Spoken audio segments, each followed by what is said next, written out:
shit, I did not double check the videos before I went live. Kayla and Gemma, could both of you turn your cameras on, please?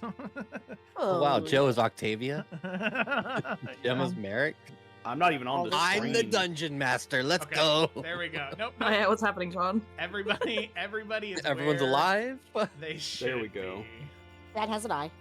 This is like the third Star Wars movie. What was that one with Darth Sidious and Rey? We got to reset the second one. You mean episode 9? Yeah, that one. So say when you say the third one, do you mean episode 3 or the third one that came out? It was neither of those. That is a very, very, very good point. There we go. Okay, done. Cool. I love that your Christmas lights are so easy to see. Yeah, as they should be, dude. Oh wait, let me sorry, there's a new start time. I'm not used to this. There we go. Blurred. Hi everybody, welcome back. Very excited to be here for this new alternate start time, starting at 5, going till 9. So we're a little off schedule, but nobody knew, so it's okay. Thanks for tuning in. There is no Felicity this week. She will be back next week. So let's go ahead and dive right in. As a tradition, Ryan, you have an expertly written summary, so go ahead and take it away. Really loosely defined expert, don't we? All right. Act 1, Chapter 25, Scars. The heirs fight with Garrett and Bjorn against the cultists, Seraphina and Brenna. After a tense battle, they are able to escape, but so do Seraphina and Brenna. Making their way through the castle, the heirs Garrett and Bjorn make their way to Talon's room. They find all of Talon's guards dead, and find that Talon's sword Dragonsbane has been stolen, but more disturbingly, he has been left barely alive, one of his eyes gone, and with some intricate runes and symbols carved into his back. Garrett and Bjorn work together, combining their knowledge and magic, allowing them to save Talon's life and stave off whatever the cultists were trying to do to him. The heirs are clearly disturbed by this turn of events, but decide to make sure that the rest of the people are safe and sound. Heading back to the hall where the main attack took place, they learn that they learn the entire list of those who perished, along with the names of all the traitors. They also receive a sending from Crown's Rest, indicating the castle has been attacked as well, and 2 of the dragon eggs have been stolen by cultists. However, they also learn that Rainier has woken up from his coma. Xanthi goes to check up on her grandmother, with Bishop Malus performing some magic to heal her and stabilize her. Merrick also checks on his mother and grandfather, who sustained injuries but are ultimately alright. The heirs gather together once again, preparing to leave on Elendar's promise with Talon in order to head back to Crown's Rest and quickly as possible. Unsure of what their next move is, their first priority is the safety of their father, the king. Fantastic. Thank you very much, Ryan. So we are going to rewind just a little bit to the night before. As most of all of you are heading to sleep, preparing to rest one final night before heading back the morning of, we are going to cut to Edwin.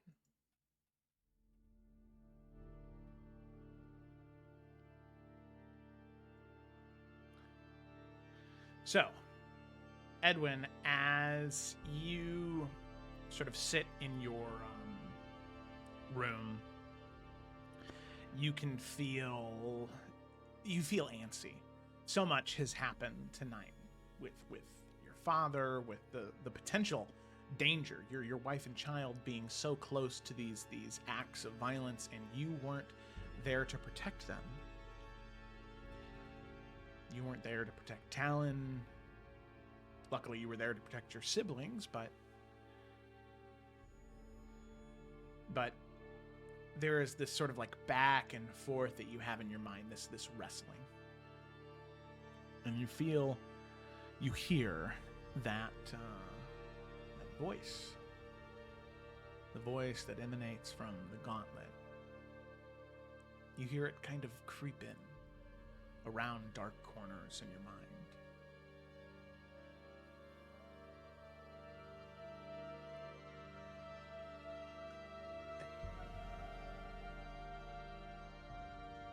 like to make you a deal.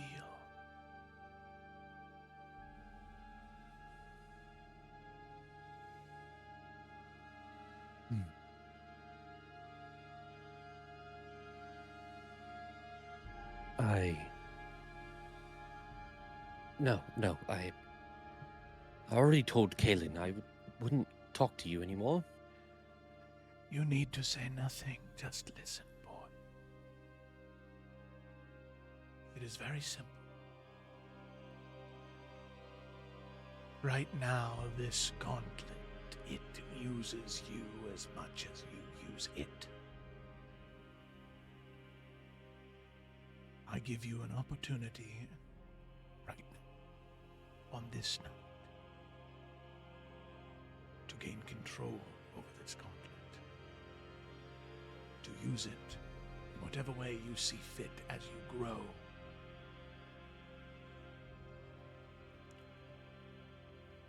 You only need to do one thing. The one who threatens your family, who would do harm to you and your loved ones. Kill him tonight. There will never be a better opportunity to seek your revenge than right now.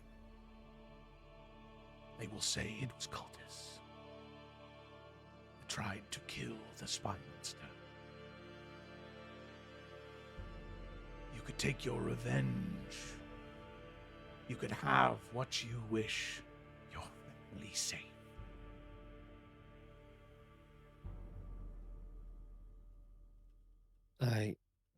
I have thought about this, but I don't kill people. At least, I don't anymore. Not on purpose, not intentionally.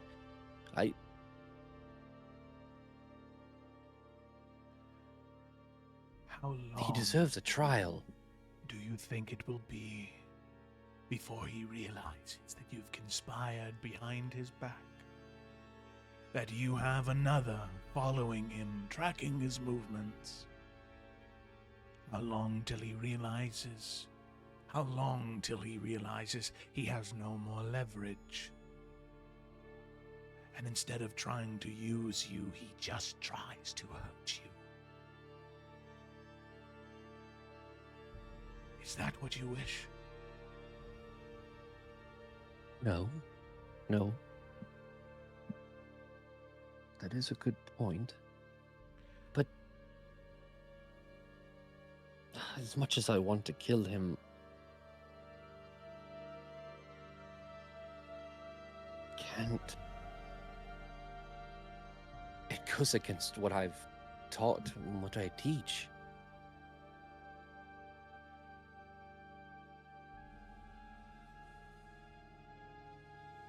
And how has what you've learned helped you in the past few weeks and months?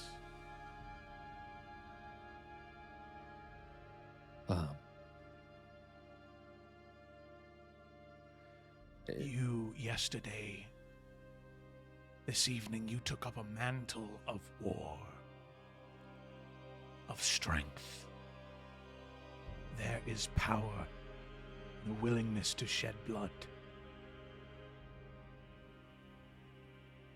Peace and prosperity can only be had for you and your family if blood is spilled to own it. Protect them. Keep them safe. Yes. Yes.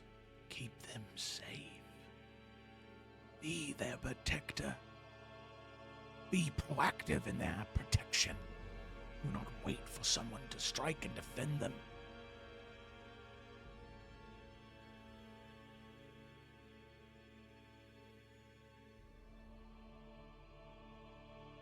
Right.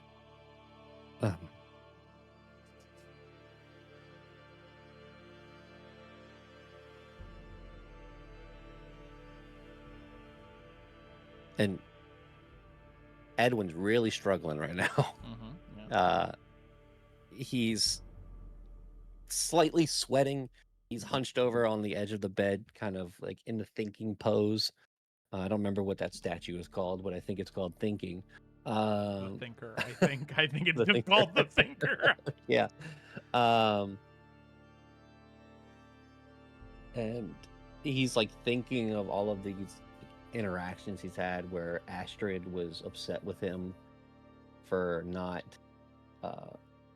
one, not telling the truth, but also not standing up for certain things. He is thinking back to when Kaylin told him not to use the gauntlet, but then he also thinks back to when Kaylin said, like, you need to stand up for yourself and make your own opinions. And he's thinking of all these times that, like, he's shown this weakness and it's costed things.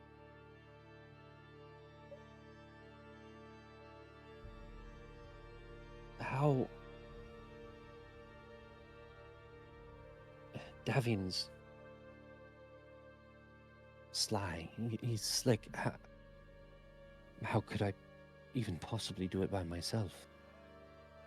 He is alone now. In his room, he is injured.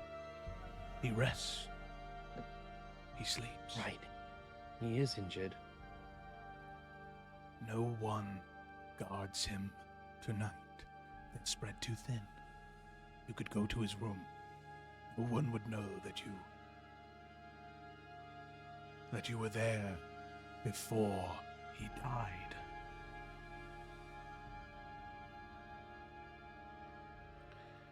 Because they would think it would be cultists. Yes. Yes, they would. It is the perfect night, my lord. I'm not very stealthy. Is that something you could help with?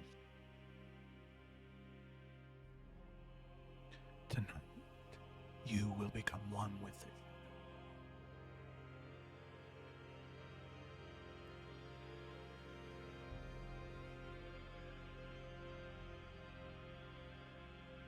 Right.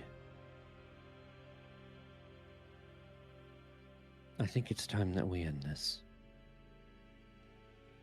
Once and for all.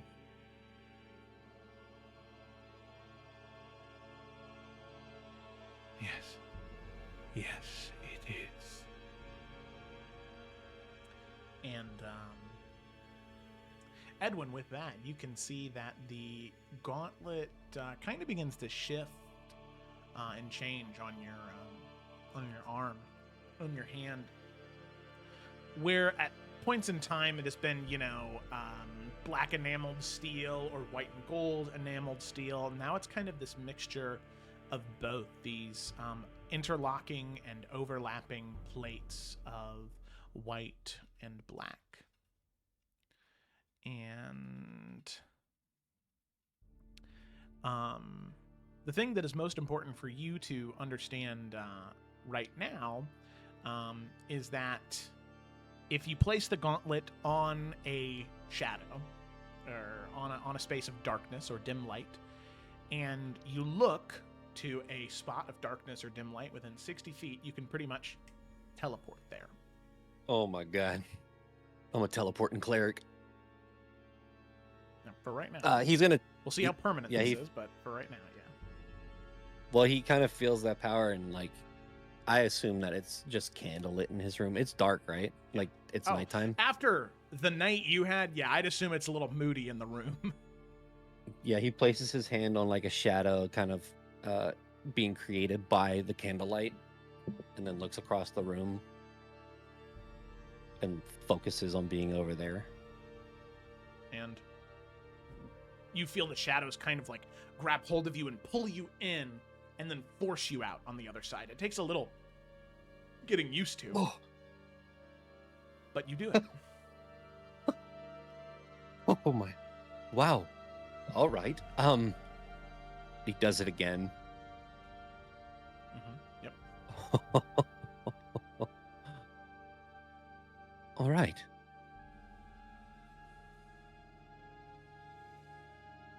This can work. I think this can work. Where is he now? In his room. We'll guide you there. He has two. One that is public, where the crown knows he is staying, and the other one is where he is right now. I will lead you. Just follow my voice, and I will lead you. Guide me. Okay.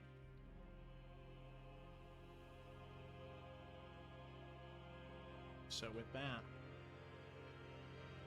Edwin, you begin to... You step out of your room, and you just kind of crack the door open a bit. As you can see, there are many guards in this area on this night because of what just happened. But as you very lightly open the door, in the shadow that's in your room, you place your hand, and looking down the hallway 60 feet, where it seems as though the guards are not focused, you teleport.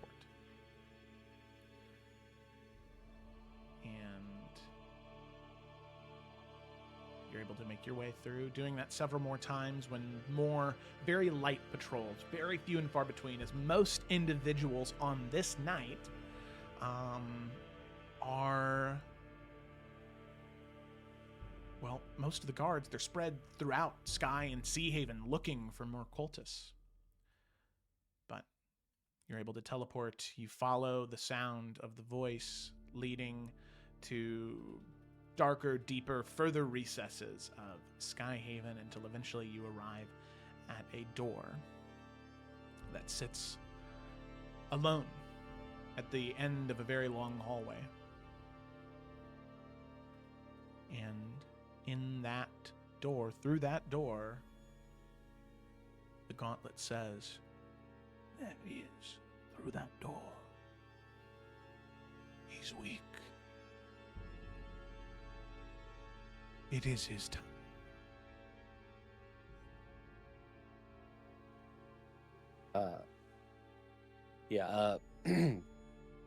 There's like this almost boiling rage in Edwin's chest right now as he knows that he's on the other side of that door. Like, completely opposite of Edwin, who he is just this goal, this task that is preventing his family from being happy, among many other things, but this is the forefront of his mind. The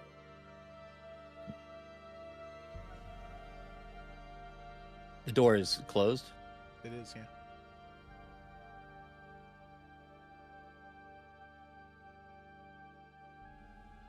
Okay. I'm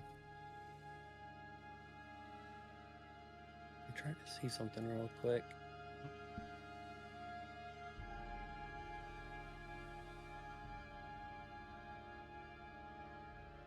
All right, he's gonna look around and then slowly walk up to the door. Check to make sure it's trapped. Make an investigation check. Oh god, this is gonna be so good, guys. Oh! The dice are a paid actor. Yep. So, Edwin, as you begin to sort of like scan over the door, looking every which way for any type of trap or false entry point or anything of the sort, you do see that there is a very, very, very thin wire that goes against the bottom that wouldn't even catch your ankle. It would catch like the heel of your shoe by just not stepping too high across it. But honestly, the door itself doesn't even seem locked as you're investigating. It seems as though whatever Davian thought would be useful in the small tripwire made him so he didn't even feel the need to lock his door. But you see the tripwire, and you can easily step over it. Okay.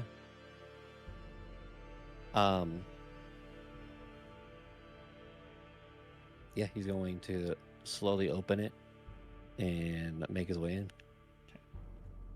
All right. As you slowly open it, you can see that Davian is currently asleep. And as the door slowly opens, you can see him begin to roll over. And before he sees that it's you, he goes, "What is it? What is so important that you would..." Edwin's going to cast Hold Person. Okay. Very interesting. Hold person, what's your spell save DC?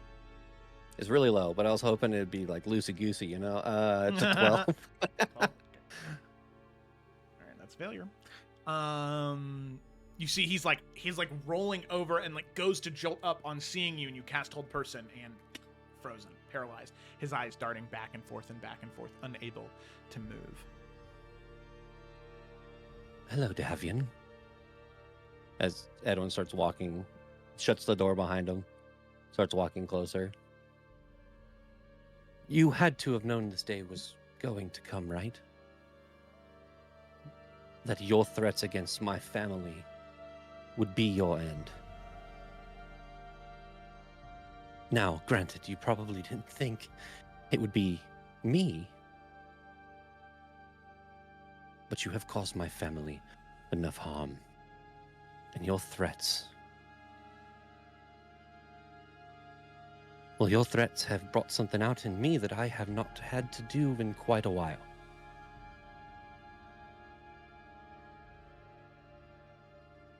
As he steps closer and closer to him.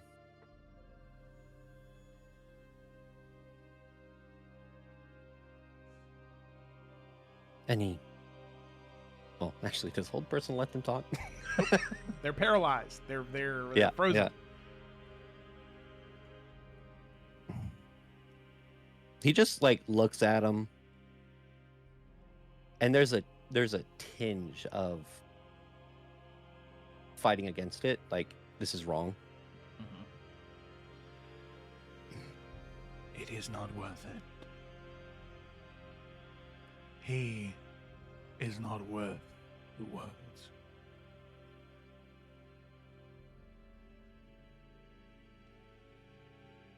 Edwin looks to his side at Davian, probably does see this, and says, "You're right. It's not." And looks towards him. And if we can be a little loosey-goosey, Yeah, for sure. he is going to cast Spiritual Weapon into a giant claymore. Oh, hell yeah. And at the same time, he's going to cast Silence and chop his legs off.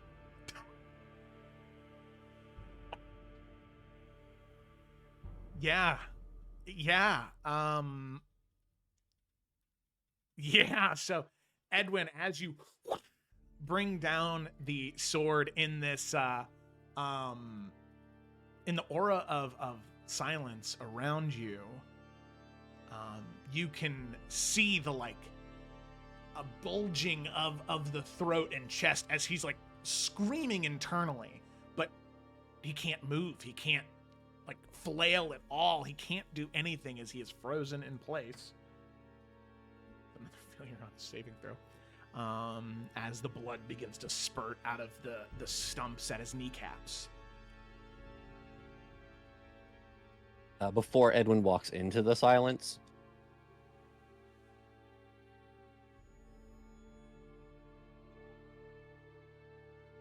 may the gods have mercy on your soul, Davian.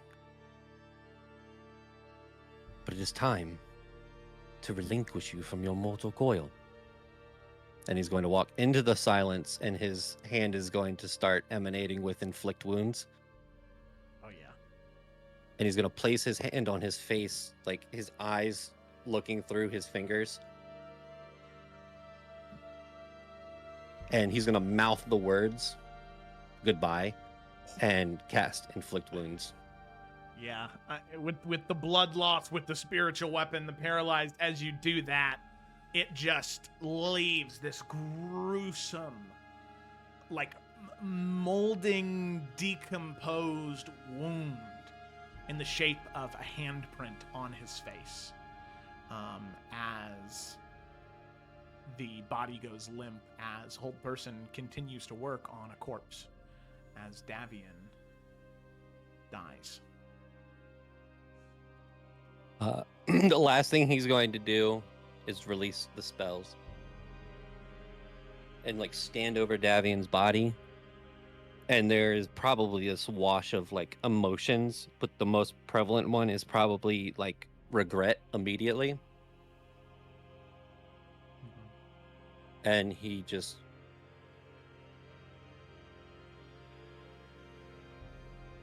oh,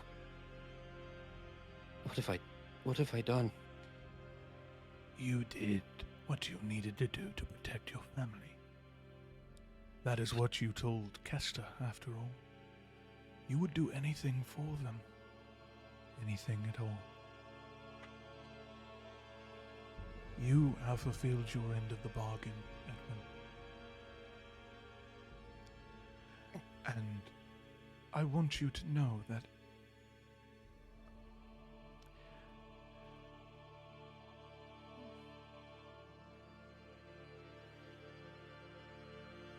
it makes me very proud to see this.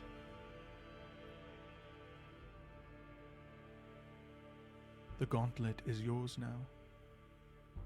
Use it wisely. But know that that voice, the one that guided you here, it may return time and time again.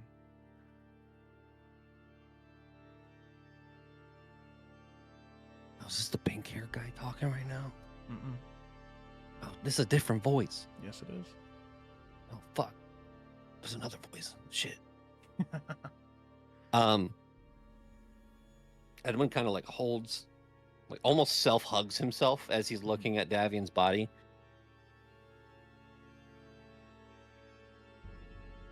And he thinks to himself and he's like, "Just one more thing."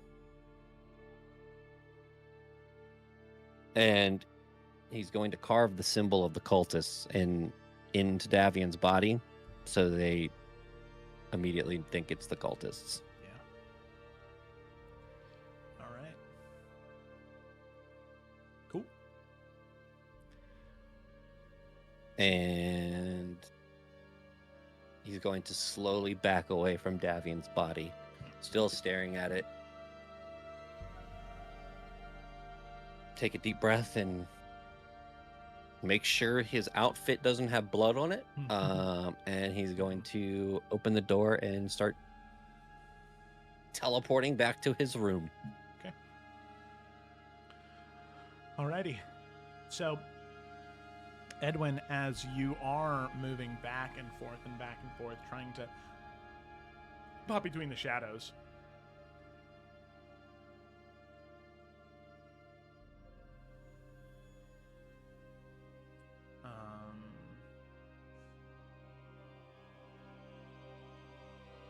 Edwin, I'd like you to make a stealth check for me, just real quick, on your way back.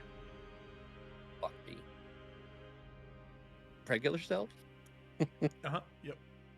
Okay. It's a disadvantage because I have bullshit armor.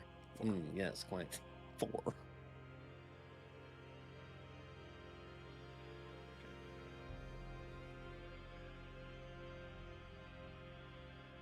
Edwin, you hear a voice.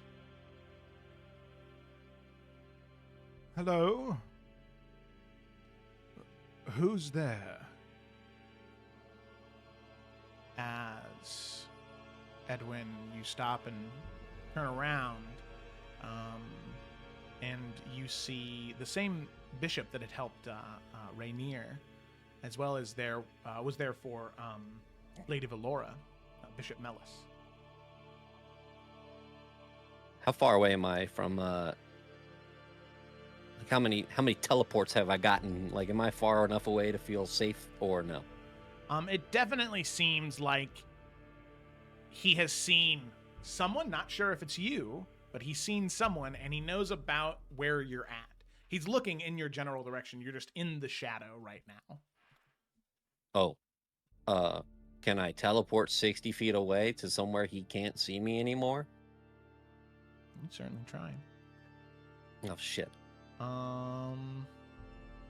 What? Okay. Am I in, like, a hallway? Like, how I would say sus is this right now? at this point, you are in the sort of main foyer that connects the various wings of the rooms. So, I mean, as far as Edwin can assume, being seen here wouldn't be incredibly suspicious. It would just be odd that he's out of his room this late at night.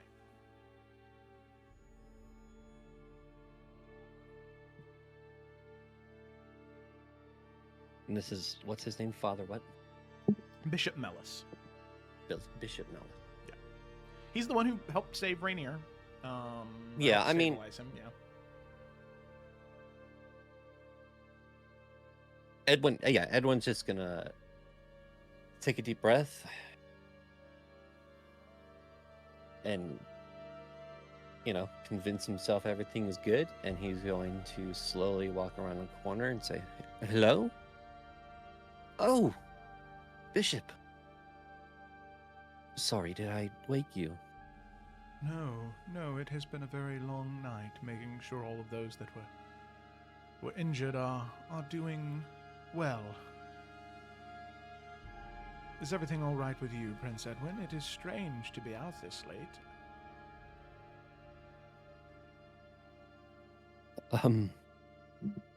No. No, everything isn't all right, Bishop. We lost so many people. And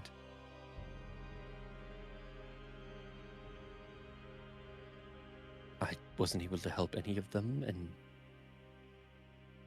I have had a very hard time sleeping.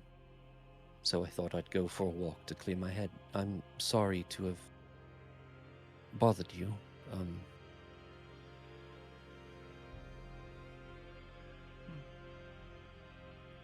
I can understand. It has been a hard night for many, but I fear you and the other heirs bear most of that brunt, considering what has happened to your father. Please, let me walk you back to your room. Yes, of course, thank you. I enjoy the company. You're very welcome. As we're walking, Edwin says, do you need assistance with anything, healing or...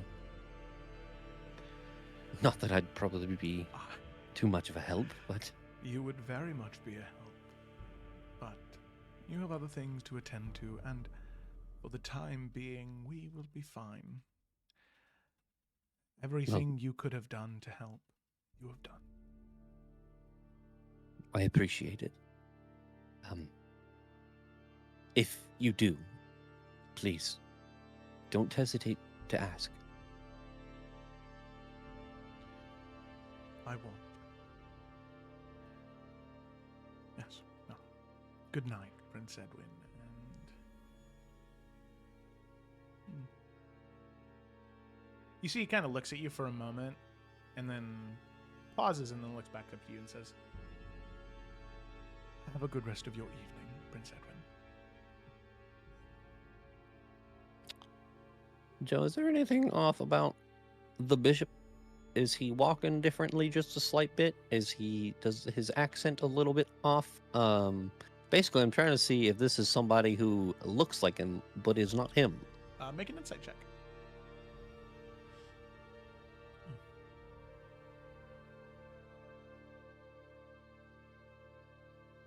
Mother bitch. It definitely seems like he noticed something about you, but not really anything more than that. Okay. Yes, well, good night. Good night. And he shuts the door. and takes a couple steps back from his doorway and that was close. He goes to take off the gauntlet so he can start getting ready for bed.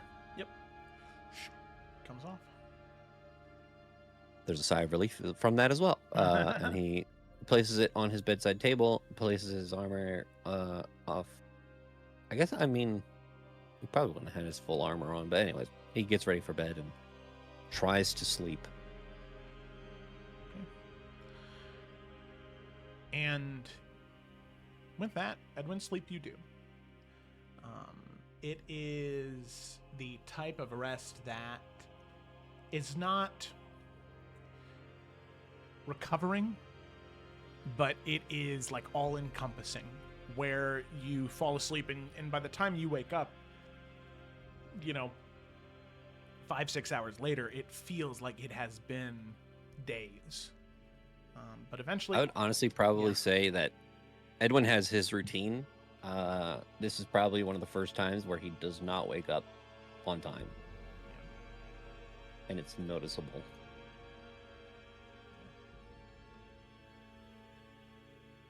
All right. So, as all of you wake up, all of you prepare to leave, making your way to the dock in Skyhaven, where Elendara's promise is. All of you can see that Talon's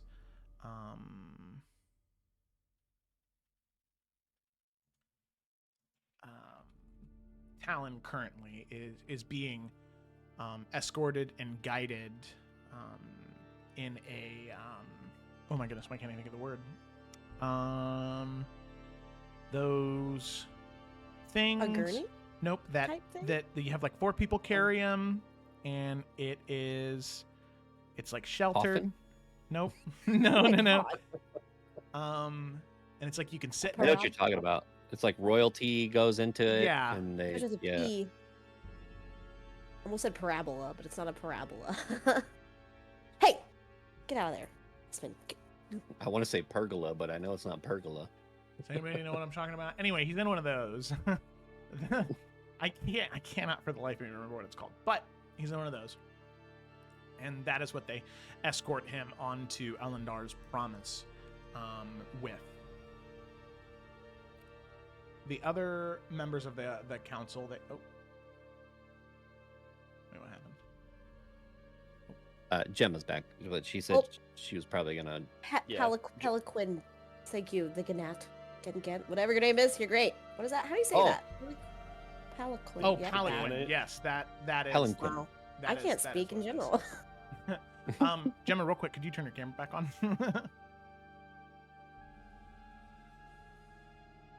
Thank you so much. Souls. No, you're good. You're good. Also, thank you, the Gant. Appreciate you. So The Gannet. the Gannet. Too odd. Welcome to the stream, by the way. Yeah, hello. He's escorted onto the ship now. The rest of you make your way. All the rest of the council members that were here. So, Sir Garrett, the Sentinel, Morgana, Alindra Malus, the Envoy General, as well as the bodies of several nobility that will be transported from here back to Crown's Rest so they can be sent to their respective homes. That of Nadja, Brenya, and Alaris Eldrin, as well as the Lady Paramount, Emberlyn, and Lionel. They'll be going back to Crown's Rest for several things that they need to handle there. And finally, as all of you are getting boarded, waiting on the deck, you can see that Garrett has been kind of keeping track of the people that are coming on the ship. And he sort of looks and he murmurs something to himself. Oh, interesting. King's Hand, I'll be right back. I need to go investigate something. Davian has not yet arrived on the ship, and that is rather peculiar for him. He is quite punctual, from what I hear. I'm going to ask the Crown Claws as well as some of the Adarian Watch if they've seen him, and I'll go investigate, and I'll return hopefully shortly with one spy master. Thank you, Garrett. We'll depart once you're back then. Good. All right. With that, he will head off. He ain't coming back, bitch. Garrett? What do you mean? No. Oh. You know who I'm talking about. Okay.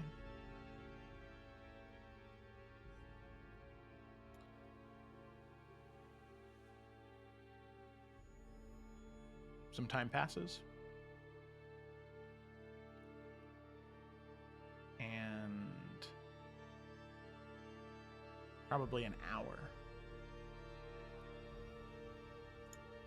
And you see Garrett return, Davian walking at his side. Oh. Wait, what the fuck did you just say? I knew that shit wasn't gonna be that easy. Oh my god. Oh, brother. John, no. You messed up, Aaron. Wait, hold on. Let me clean out my ears. I could have You ain't sworn you coming said back. Davian was walking Oh beside him. my That's gosh. crazy. Two of them walk up together. All right, so I cast hold person. Pick him off the dock, send him down the mountainside. I chop his fucking legs off again. Oh my god. Holy shit. You see the two of them coming up, and Where's Victor? you? Yeah. Oh yeah, Victor is already on the ship. That's Victor and Bjorn, I guess. The two of them. Really? were Can you God damn it. imagine? I was also thinking that. You see the two of them board, and you see they're just having a light conversation as what you eventually hear as they board. Davian goes, "Yes, it was a rough night to say the least, but I think I will make a very speedy recovery. Thank you for coming to find me, Sir Garrett. There were just a few things that I needed to take care of before I decided to depart Skyhaven. The King's Hand. Good morning to each one of you. Morning, Davian. Morning. Hopefully, in the wake of all of this, we can find a way to avenge what has been done to our nation and to our people. I'm just happy to know that your father will live." As are we. Edwin is white as a ghost. He's literally sweat like that moment when you're filled with anxiety, where like your heart starts racing and like you can barely stand up and you're about to pass out. Yeah, that's him right now. Is something wrong, Prince Edwin?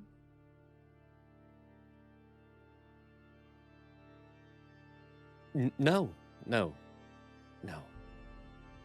Glad to see you, Davian.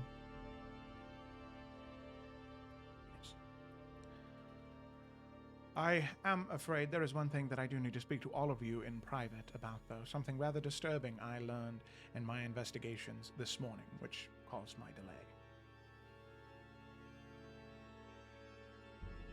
No? All Is right, this well. something we can talk about as soon as we board?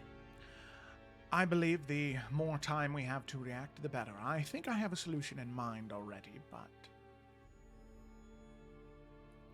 I fear I will need approval from the Council and the King's Hand. We might have to wait until we return to Ground's Rest, as I think that, considering the King's state, the Lord Regent will need to give his approval as well. But I can inform all of you as to what I've heard, in private, of course. Very well. Let's get some distance from this place, and then we'll speak. Of course. With that, he will turn, and him and Garrett will continue to speak, as it seems like everybody has boarded. And with that, Elendara's promise will take off, headed towards Crown's Rest. So, some distance is had, maybe 30, 40 minutes pass, and all of you gather in the sort of central private meeting room on Elendara's promise. Don't I have an image for this? Actually. Forget. I know. Oh, airship. Yeah. Oh, shit. Yeah, I was gonna say you definitely do. We got dining This is hall. happening. We'll use dining hall. Yeah, it's where we Um, have all our meetings. Yeah, dining hall. We have garden and we have main deck. I forgot that I actually had 3 of these. As this is happening, did any of the siblings notice Edwin being weird in that moment? Probably. Like- I'm not gonna lie. I'm gonna say, wait, don't I have a button for this in VTT, or is it broken along with all the rest of the bullshit? Oh, party overview. No, it actually does work. Passive Huzzah. insight. Is that the brain? Yep. Everyone except Octavia and Xanthi notice. No, what? Actually, no. Your guys' is 10. Everyone notices. Okay, great. Yeah. 'Cause I was- Yeah. yeah. Caitlin just wants to like side eye him as we're walking on, and just kind of like get close. Just I don't know. She doesn't know what's going on. She just thinks he's being weird because he's usually been able to keep it together around Davian, and now suddenly he's not keeping it together. But that's it. So when we go in, she just wants to sit by him. Okay. All right. So you guys head Pick in. off. And you the rest of the council is gathered. This here, Lady Alindra, Sir Garrett, Morgana, the 5 of you, and Davian. I am afraid that there is no easy way to explain this. I want to stress that this is in no way indicative of how my view of any individual, but I think that there is perhaps some type of misinterpretation or something that has happened to cause some miscommunication, but I think that that is not helpful now. I have discovered that there is a plot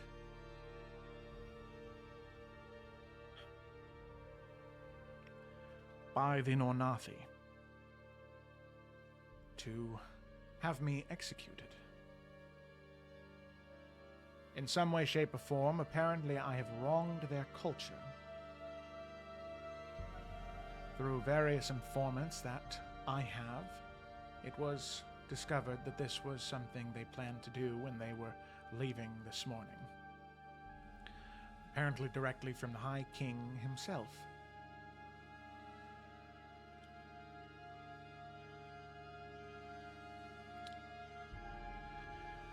Now, this raises many questions. For one, why would they wish to do such a thing? But for 2, regardless of why, something needs to be done about it. And what I propose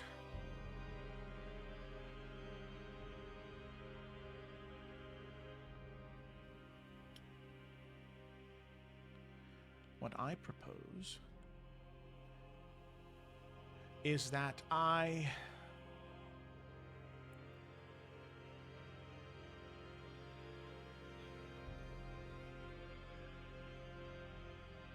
that it be discovered that I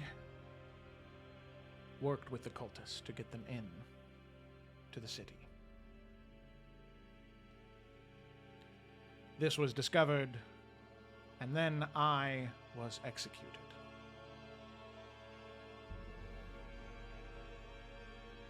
I know that that sounds gruesome. And well, inadvisable perhaps to some, but it is the best solution I could think of. The Nornathi will not bow to political negotiations. In whatever way I wronged them, they believe that, well, it is worthy of my death. There's no way to stop that. So unless we plan on stopping countless raiding parties from the Nornathi, I fear the only way to give them what they want, or to have them stop, I suppose, is to have me killed. Of course, not me, but there are other criminals in the dungeons of Crown's Rest that look close enough, I suppose. I'm sorry, but this is not just putting the cart before the horse. The Nornathi would not accuse you of something egregious enough to warrant an execution over nothing or simple miscommunication, surely. To threaten your life would be, well, as, in all honesty, an act of war against all of Adaria. To come after one of our council. If you have done something, or any reason to suspect why they should be so angry with you, I believe that should be cleared up first. The only Who's in here? reason the council and the King's Hand. What's left of the council? How many council members It in is, here? It is it's Davian. Well, It is Sir Garrett. It is Alendra Malus, the envoy general, and it is Morgana. yeah, we're only missing 2 council members, right? The treasurer Yeah, and the Fizz Lord back Regent. at home.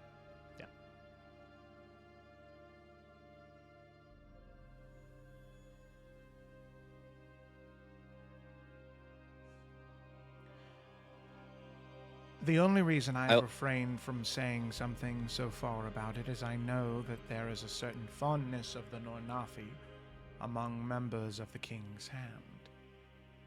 So I dare not draw the ire of the young Prince Edwin, but I suspect that the High King has been involved in heinous acts, conspiring against not just the sovereignty of Solele, as well as the city-states of Fionia, but also that of Adaria.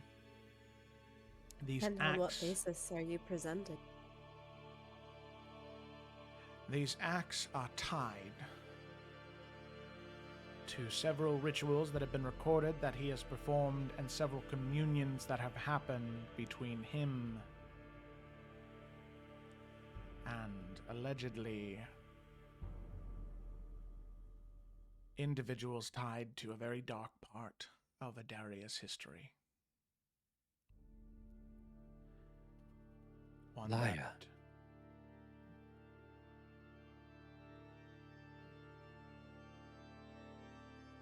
You are a liar, Davian. Now, granted, we all know you're a liar. That's your job. You know why the Nornathi are after you. So why don't we just say it out loud? And Edwin steps closer towards him. The siblings can tell that Edwin is now very pissed.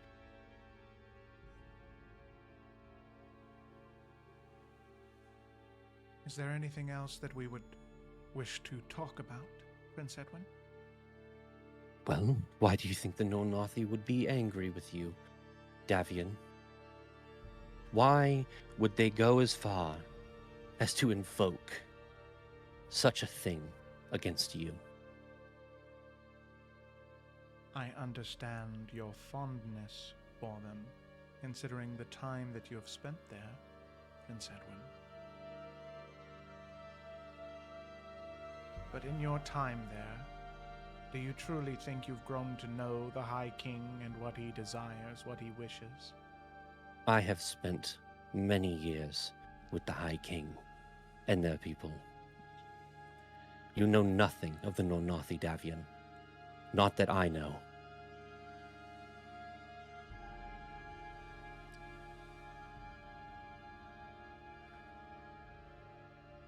Why don't you just hand yourself in to them?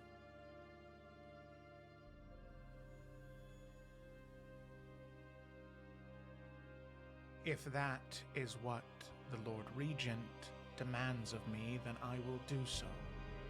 If that is what the king demanded of me, then I would do so. I am a servant to the king. Well, as the king is bedridden, then I guess it is on the king's hand to make the decision, right? Do not overstep, Edwin. Do not talk to me that way, Merrick. Let's get this out in the air, then. No! We are missing something Xanthi, very no. important here. This is not going on any longer. Davian, Why do we not you want to hear tell from the High them? King? We could throw baseless accusations at each other as much as we like. But I'm sure the High King of the Nornathi himself would be more than willing to provide whatever justification there are for this hunt over Davian. I agree. I think Xanthi's right. I think Davian, with all due respect, you don't understand other cultures as well as you think you do. Observing them from afar, whispering in other people's ears, does not mean you're ingrained in what is happening. You can't just throw baseless claims. You have to allow this man to defend himself.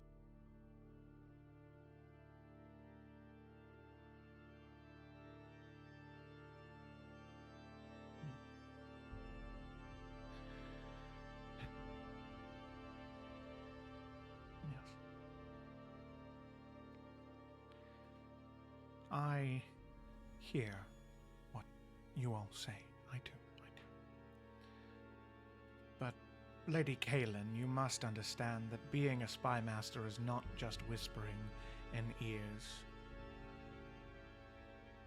If I am to examine other people from other places, I must have a deep understanding of the way that culture works so things aren't misinterpreted.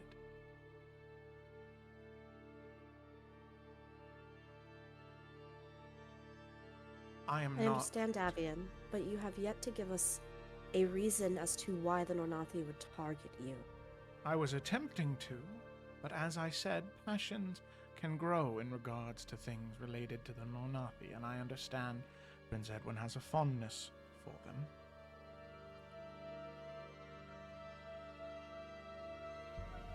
But these acts that the High King has, at least what I believe has done, the investigation that I have barely begun, because it was something that I was made aware of in his arrival to this place.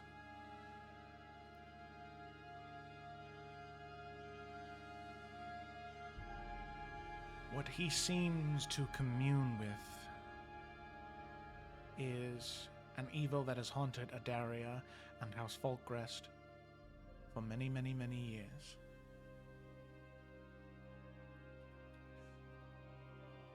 From the rituals that I have seen, and the small bits of information I have been able to gather, it leads me to believe that this is in relation to the King in Crimson.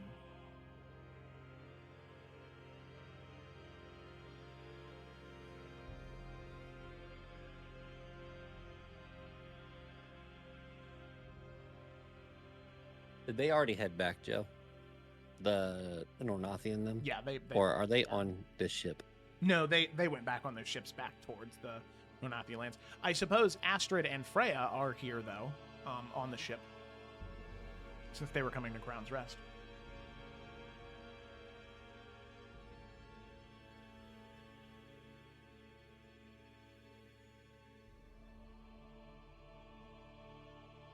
I believe what might be best. instead of planning on staging, well, staged executions and whatever else you had planned, Davian. In a gesture of goodwill towards an Ornathi, we take whatever accusation they have seriously. We ensure that you are, in a way, held under closer eye. The Ornathi has no jurisdiction to seek any punishment against you, not whilst you're in Adarian lands. But we should at least offer to hear them out, to get whatever judgment they have. Make our own decisions from there. Whatever happens with you will be determined from that. I think that you misunderstand something, Princess Xanthi, about the Nornathi. There is no communication. There is no evidence that they present to you. I am marked for death. And they would have a reason at least, and we would hear it. We have yet. If you are privy to hear it, then you will. But they're under no obligation of their own No, culture to Davian, provide it to you. You misunderstand our question that you have danced around. What is it that you have done, or what could be perceived to have been done, to have angered them so? You have As yet to I tell said, us that. no, I have not. I have said I was investigating them for cult activity connected to the King in Crimson. So your investigation is what you believe has led them to assume that that is a true statement. Your investigations that we have no basis off of. How did We they don't know find if out it's about your true. investigations, Davian? There can only be one of two answers to it. Perhaps I was sloppy or careless. One of my servants was caught, interrogated. Or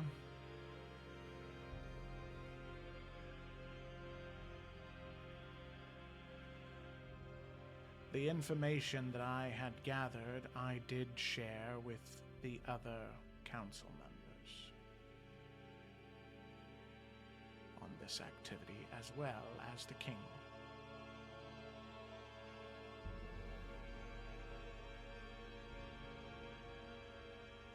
So are you saying that one of the council members told the King of the Nornathi? I am saying that there are only two explanations for them having that information.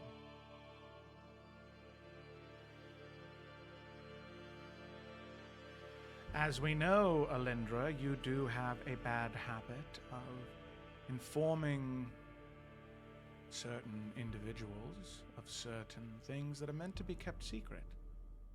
That is correct, isn't it?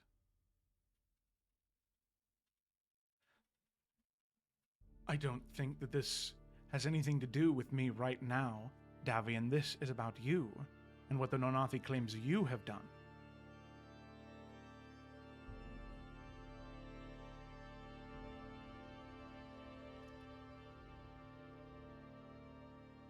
Maybe it wasn't the information. Maybe they did not get wind. I mean, you are a very good spy master, right, Davian? You are very good at closing your tracks, making sure that no one figures out what you're doing. Maybe that was not the reason. Could there have been any other reason you can think of that the Nornathi would have marked you for death?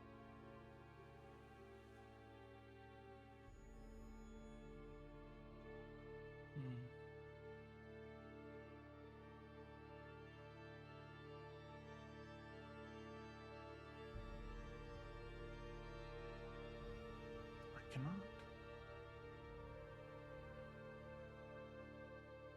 Real quick, before shit gets out of hand, how are the other council members in this room looking right now?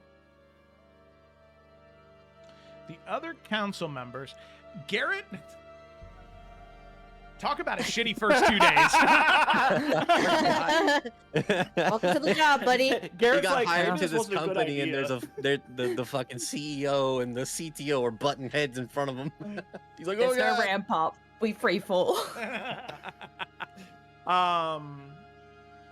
Morgana she was definitely pretty significantly injured during the fighting, so she's already exhausted. She's here because she is a council She's member. asleep. This is her job. Snoring. She is sort of looking towards all of you more. I'd say that based off the interactions, Morgana has never liked Davian very much, so she definitely seems to be nodding along when you guys are talking. Less so when Davian was. Alendra is staring at the table now. She is not looking at anybody.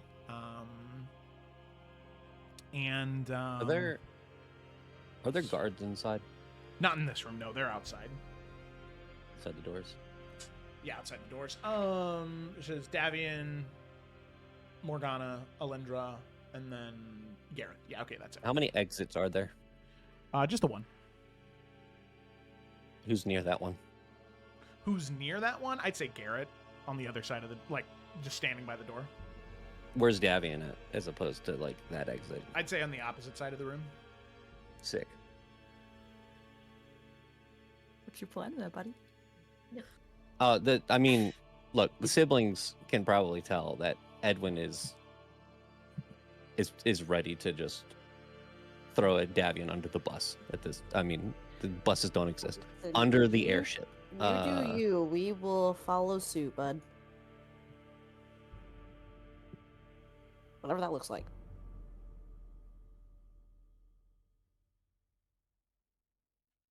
Is the gauntlet Just- present here? Decisions. Is the- decisions. Are you wearing it? Yeah, no, he's wearing the gauntlet. I'm just wondering if the little voice is here. Nope, no voice. Phone a friend. Phone a friend. Some things you got to do on your own. I don't like it. I don't like confrontation. Mm. Voice in my head, tell me what to do.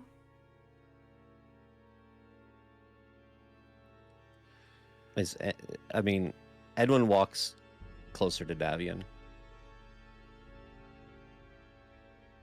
There's nothing at all that you can think of.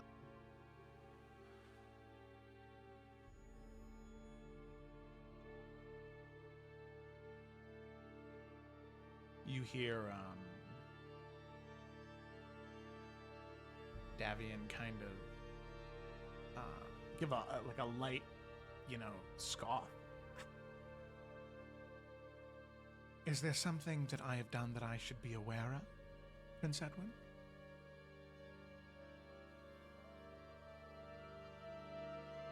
If I recall, I think that, last night was rather illuminating, wasn't it?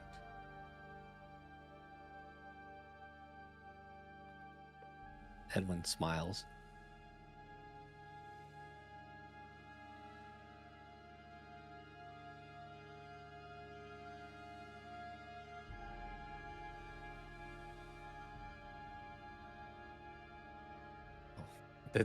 That would be crazy. This whole fucking time. Kind of genius, though. Joe's sweating. So many potentials, even I don't know what the truth is. No, I'm just kidding. Just gonna flip a coin at some point, and so that will be deciding Who's what the real underneath truth the is. mask? Old man What Jenkins. the hell? Alfian? Why is he on this list? Oh, hi, Aspen. How's it going? Aspen's underneath the mask. Whoa. Yeah. Sorry. Anyway, Edwin, you look at him. You smile. That's the last thing you just said. Back in the scene.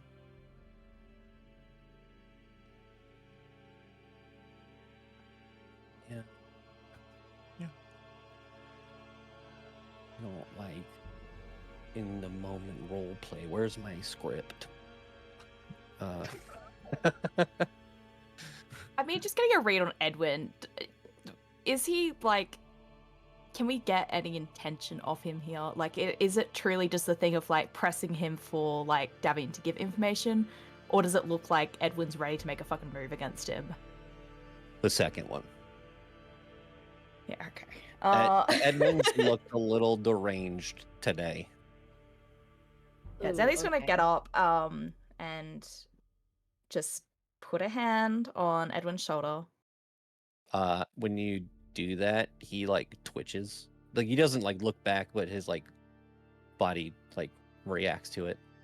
And you can tell, like, as she's doing that, she's very much like not trying to make it obvious, but is trying to like push you down, as in like it's just take a seat, take a seat. And we'll again kind of restate. I think the best course of action for now is to honor the Nornathi's concerns, at least. To have Davian put under watch. To hear whatever accusations the Nornathi have, and to go from there. We do not need them to provide their own evidence, we can do our own investigations.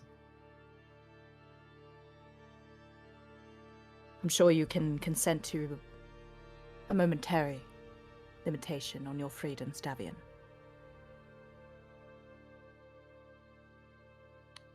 Very well. And to put your mind at ease, we can continue our investigation and follow up on these claims of, well, this connection to the King and Crimson. We can look into these rituals, we can look into any reports that you have to offer. I'm sure you've taken many. If these claims are what you say they are, we can look through all of that information and we can follow up to make sure that there is nothing nefarious happening. That is what we do, right? That is the purpose of the King's Hand. Yes.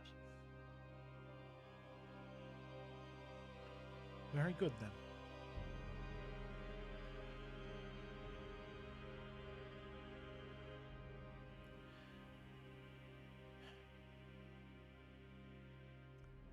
The reason I am nervous, I suppose I would say, is that it's very clear to me that there is a favorable disposition to the Nornathi.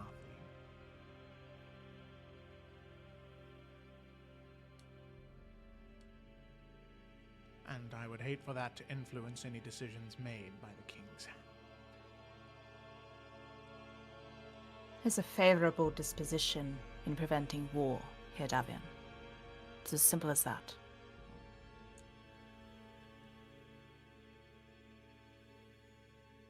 Yes.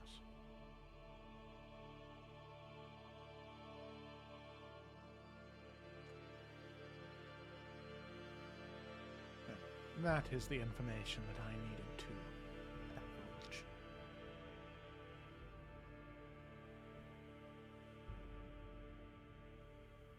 How's Edwin looking?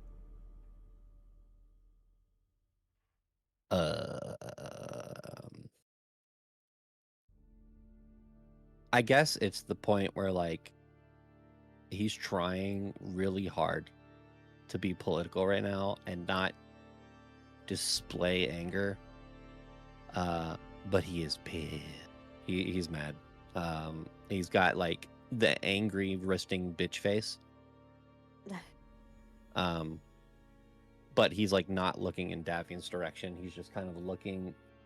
He's got like his left hand on the left side of his face, kind of like blocking his face and kind of looking down at the table.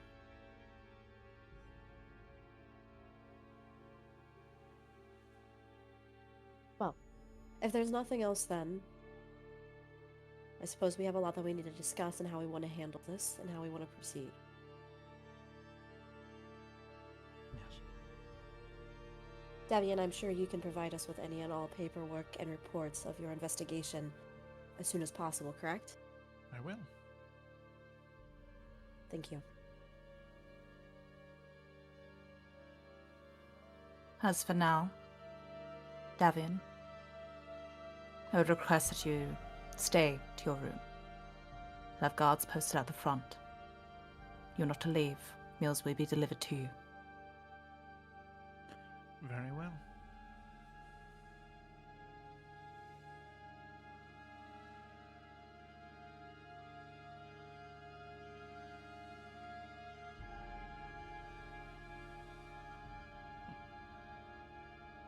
That is all I have.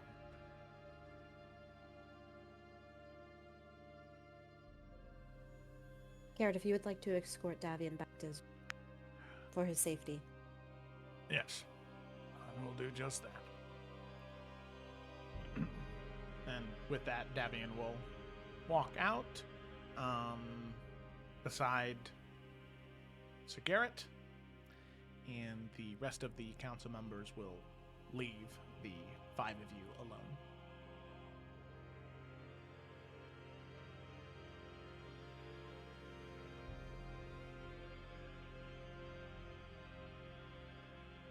Like to explain yourself, Edwin?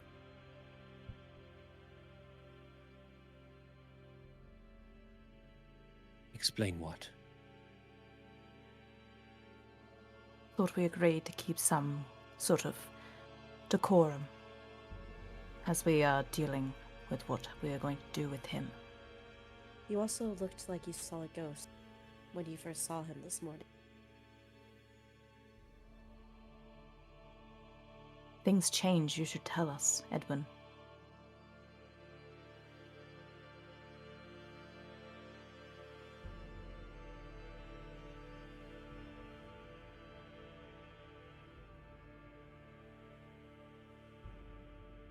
Thought we agreed that we needed to get rid of him, did we not? And we will. This way, Then- he is going to be kept under watch, his privileges revoked, his ability to sneak around as he has, We had him. Also Why not out him revoked. now? because we are not going to kill him in front of the council. Is that what you wanted? No, I wanted him arrested in front of the council. It is basically what has happened. We do not have the power to do things like that in full. This is the best we have.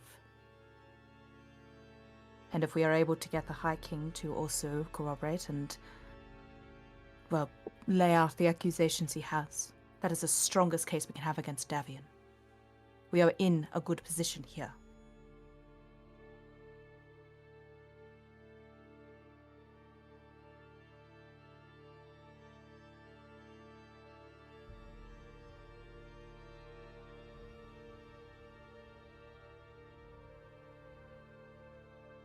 Is that all?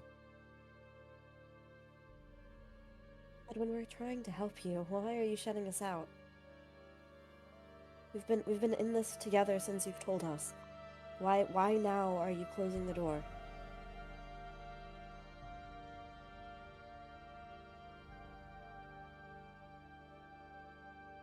Evian sits there and lies and makes these insane accusations against the Nonathi to keep himself alive. And we had him here where we could have outed him in front of the council. We could have. And we But you've should kept your have. family safe. You've given him all those cards. We are now only just taking them back. We do not have them all yet.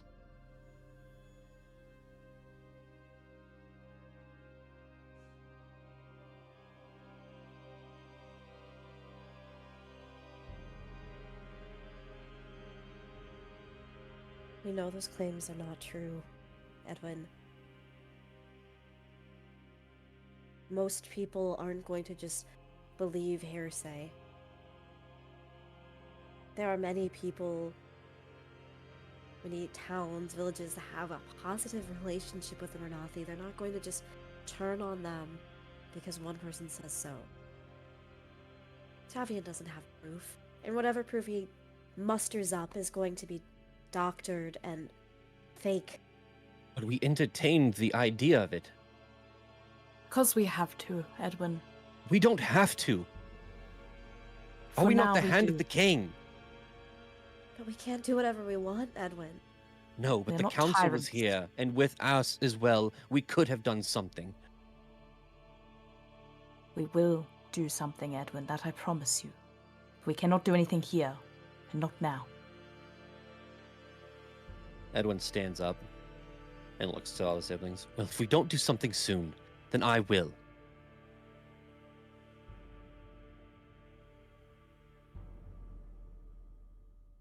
And if it's not me, then it will be the Nornathi. Regardless, Davian needs to be taken care of soon. No one Edwin? denies that. The first step when we get home is you need to tell everyone.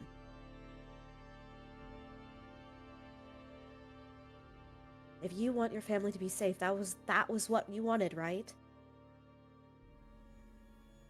Was that not our next step? She kind of looks at everyone else. Was that not the goal, was to take yet another card from him and let the people know? Now we have him under lock and key, and then you can tell the world what they need to know. And then what power does he have left? And if I'm wrong, someone tell me now, but we all want this to be over too, Edwin. We want you and your family to be safe.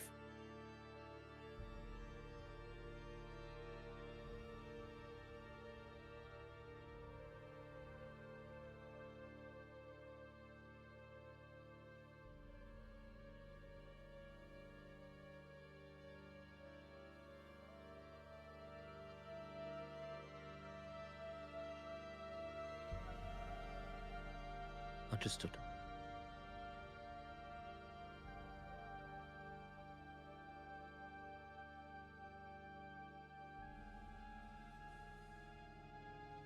Now, if you excuse me, I'm going to go check on my family.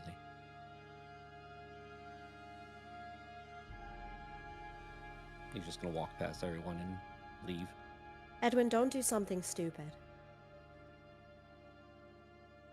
Door shuts.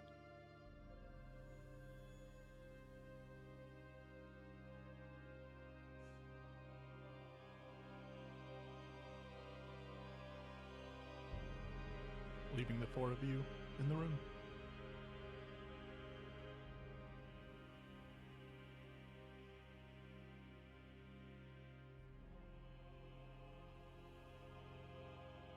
I don't think it'd be a terrible idea for at least someone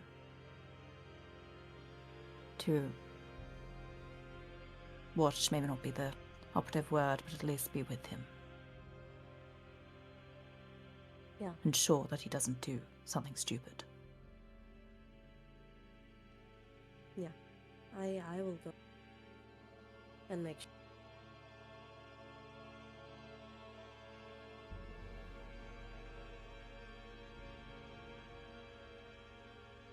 Good.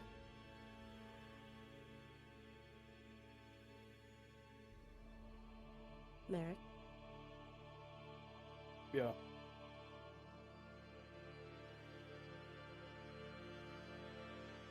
you haven't said anything. I don't have anything to contribute.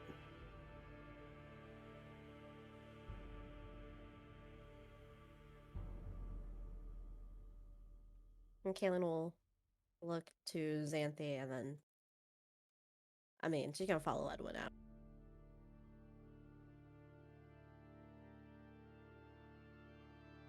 All right. With that, the group of you depart. Now, Kaylin, in going after Edwin, was there anything you wanted to say, or did you just kind of want to keep a closer eye on him?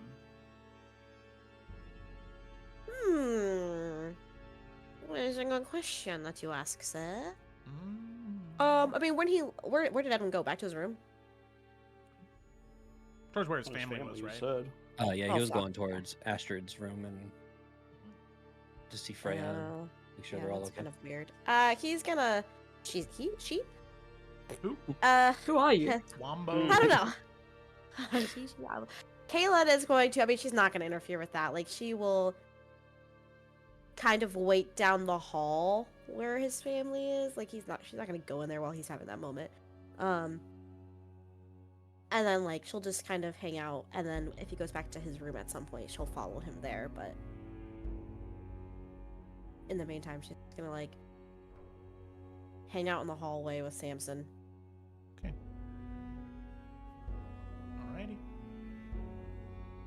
So with that, after about a day, 12 hours or so of flying, you do arrive within Crown's Rest. One little thingy. Mhm. I know I've been talking a lot. This is need to be role played, whatever. Mhm. When Edwin's with Astrid, he does tell her everything. Everything. Yeah, that he killed Davian, but he's alive somehow. And what Davian not the said gauntlet about shit. about the Not High the King. gauntlet shit. Not the gauntlet shit. Okay. Obviously not the gauntlet shit.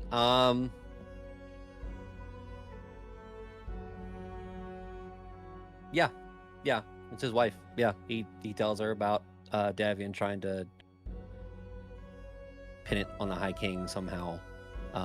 That he's obviously not going to let that happen, and he's going to kill Davian. Like, it's a very like emotional, angry conversation. Not like they're, I would assume, not yelling at each other, Yeah. but like he's like, I'm going to fucking kill Davian.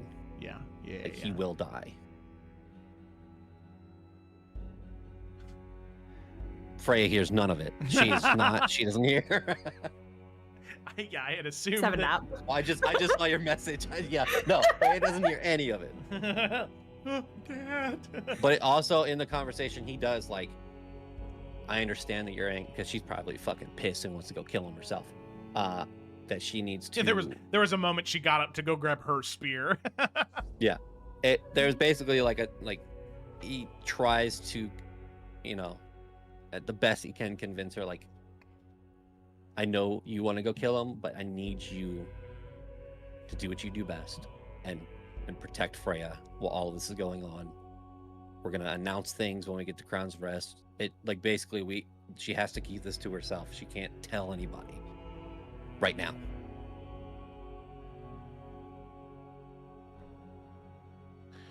She listens very intently. She is very angry. In this moment, not at you at all. This is all anger thrusted towards Davian. And she will agree to keep Freya safe, and she will say,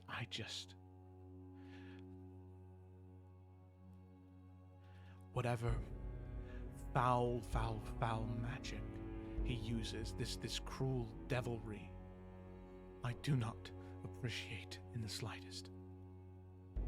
And whether it be your people or my people that end his life, Edwin, I promise you that is a day that you and I will both dance and laugh with joy, for such a cruel, spiteful man has died on that day.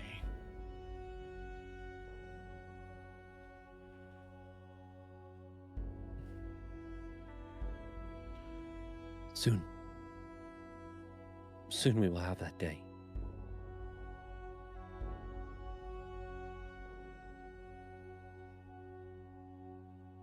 I know you will keep Freya safe. There's no one stronger than you. And I know it was hard for you to do what you did. And I know to some it may seem cruel or hasty, but that is not how I see it. I know. That's why I told you. Because I know you understand. It is a shame there are guards at his doors. I would also like the satisfaction of killing him, but I suppose that can wait. Maybe we'll get the chance.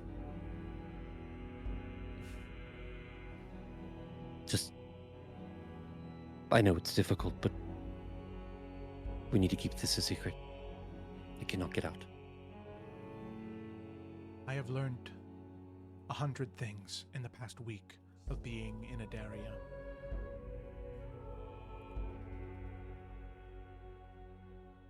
And there is power and a sharpness to those secrets. I will wield them. I will wield them like mighty weapons. And whether it be Davian or anyone else who threatens my family or your family, I will learn to wield those weapons, and I will kill those who would hurt our family with those weapons.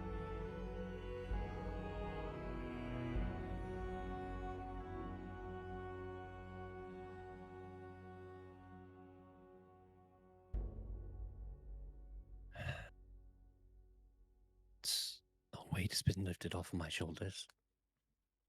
Having this conversation. I have to go. But thank you.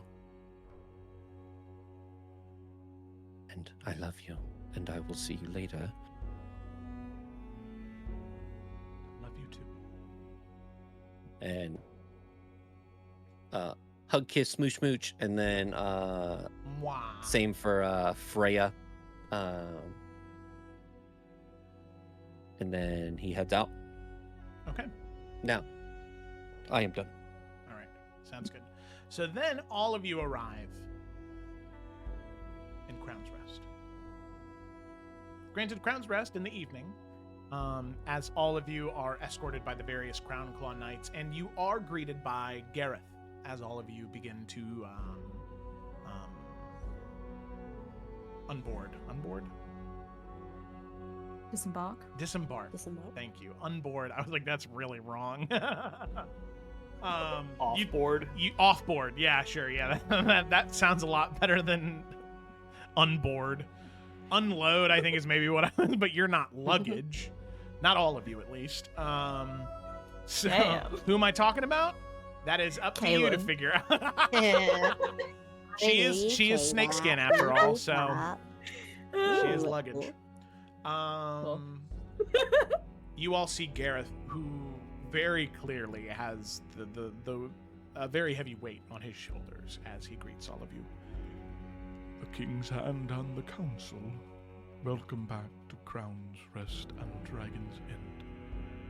I wish that there were more cheerful greetings, but know that your return is heralded as a good one. Welcome back.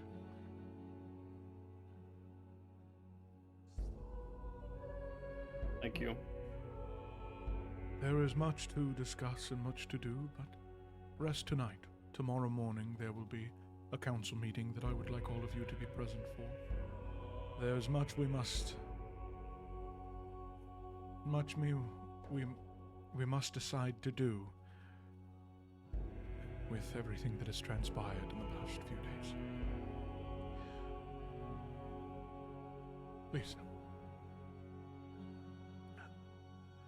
After that, like, very formal greeting, Kaylin is going to give Gareth a hug. He lost his son, people. So, yeah.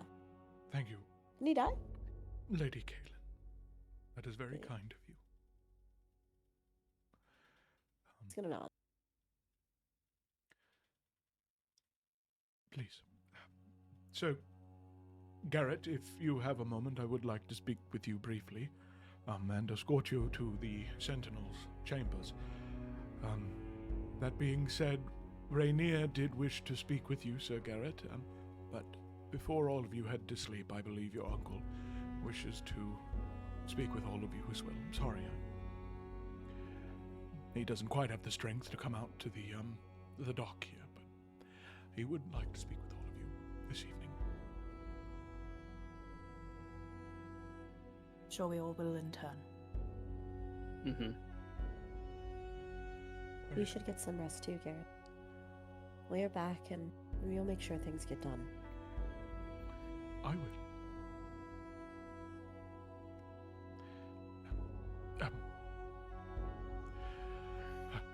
Sir Garrett, please follow me. And the two of them will head on. The only unfortunate thing about you guys picking Sir Garrett is now Sir Gareth and Sir Garrett have to talk to each other. Yep. Well, why did you choose such similar Yeah, names? you're the DM, man. I don't know what to tell you. Skill issue, honestly. It could have been Sir Gary, you know. That's what you guys are gonna call him now, isn't it? That's what Octavia would Totally. call Garrett. Hey, Gary. Gary. Hey, Gary. Let's go. Oh my god. Oh, all right. Okay. So all of you you take your stuff to your rooms. You can see your rooms have been well maintained in your absence. In the attack on the keep, it seems like nothing happened to your rooms. Nobody searched. Nobody did anything to your rooms. It was just the dragon eggs they were after. You can, as you're going through that sort of back half of the keep where all those private chambers are, you can see Talon taken to his room, as well as several of the clerics of the Church of Unity and the High Arbiter following closely behind to administer any type of, medicine or healing that they have to hopefully speed his recovery up.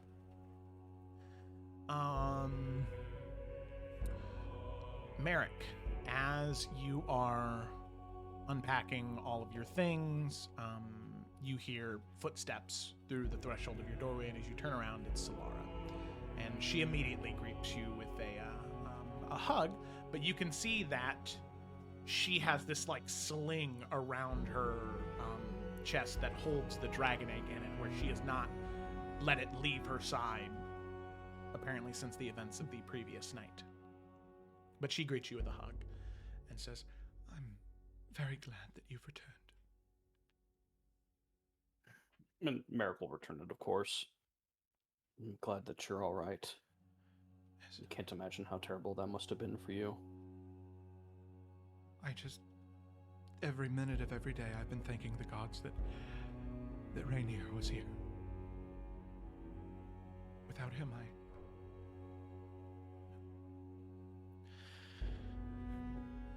I'd rather not think about it. Me neither. I'm very glad you're back too. I'm glad you're all right as well. It was I'm hard sorry talking about to your you. siblings.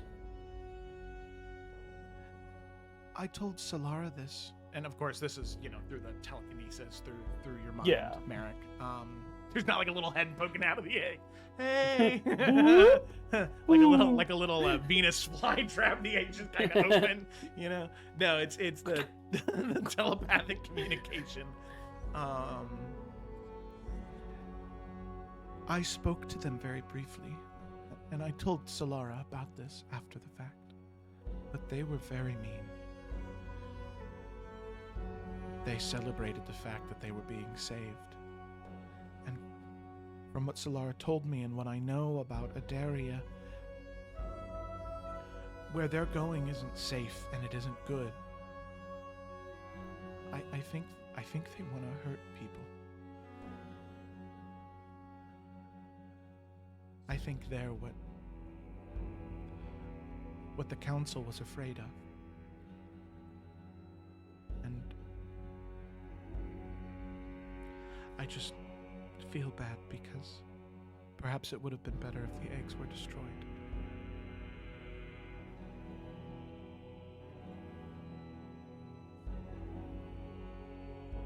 Well, if we did that, you wouldn't have had the opportunity to choose either.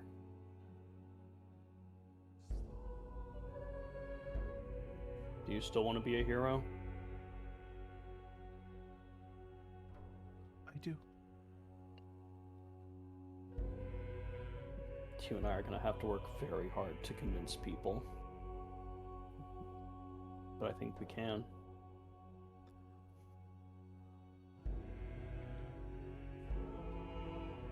Is it okay if I spend time with you, Merrick? Of course. Kind of looking to Solara. Yeah. Oh, yeah. She will sort of take the sling off very delicately, and she'll kind of put it on you.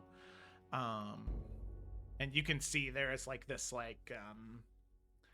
her skin is like a silver blue, so it's like this darker gray on her shoulder where it's been constantly rubbing in where the sling is. They have not left my side at all since that evening, and if anything, I'm just thankful to have shouldering it. Well, I'm here now. Anything you need, you know it's done.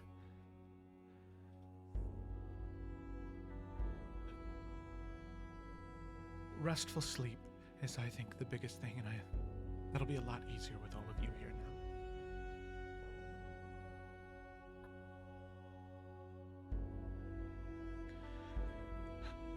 Do you want me to take a room closer to yours just to be safe? A bed's a bed, I don't mind.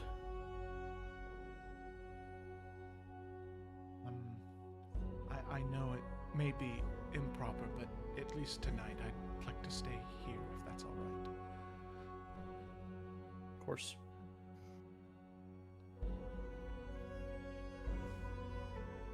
She smiles. He'll just hug her again, Yeah. She hugs back. knowing that this could have gone very differently Yeah. under different circumstances. And she'll look to you and she'll say, But I know your uncle. He's very excited to see all of you. If you'd like to see him tonight, I'd happily accompany you. Well, he should know who helped save his life after all. He does. He has not stopped talking to me about it. Then he's getting back to himself. Yes. But yeah, Merrick will, unless there was anything else you wanted to talk about, but Merrick will take her hand and still holding the egg. But yeah, he'll head over to where Rainier is. okay. Did anybody have anything else they wanted to do before heading to Rainier? Because I figured it could either be a group thing, or if you guys had individual things you wanted to talk to Rainier about, that's okay too. But I figured I'd Temperature check, just in case there was something someone wanted to do before that. Not me. nope. I'm good. Okay. All right. So with that, all of you put away your stuff and are escorted back to the healing chamber where Rainier has been recovering. As all of you enter one by one, I mean, it is this joyous bellowing from him. There they are, heroes of the realm, the king's hand. Ow, ow, ow, ow, ow. Please come here. Would it be best not to strain yourself, Uncle? Well, gods forgive me for being excited to see my nieces and nephews come here. And he'll kind of like get up and he'll kind of hobble over to each one of you, and he gives each one of you this big old bear hug where he squeezes you. Some of the smaller, not even the smaller, each one of you, he does kind of like lift up a bit. And he gives off a little pained grunt, but it's okay. He's fine.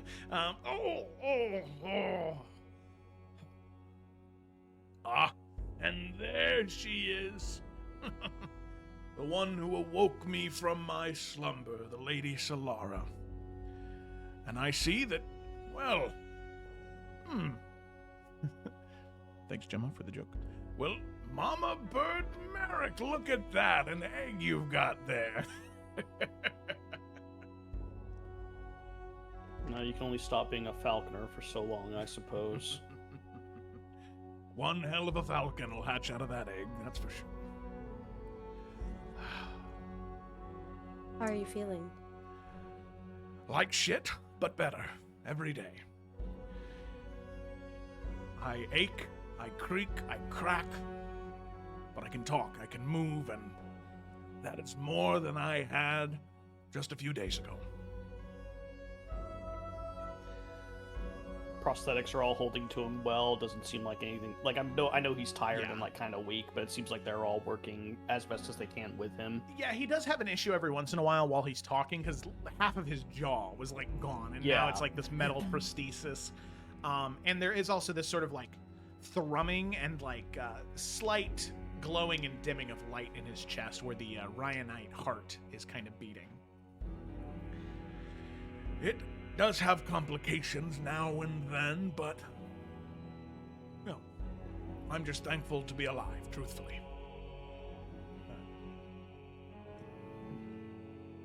No, However- despite everything that's happened, the one bit of good news we got was that you were awake again, and of course immediately started fighting.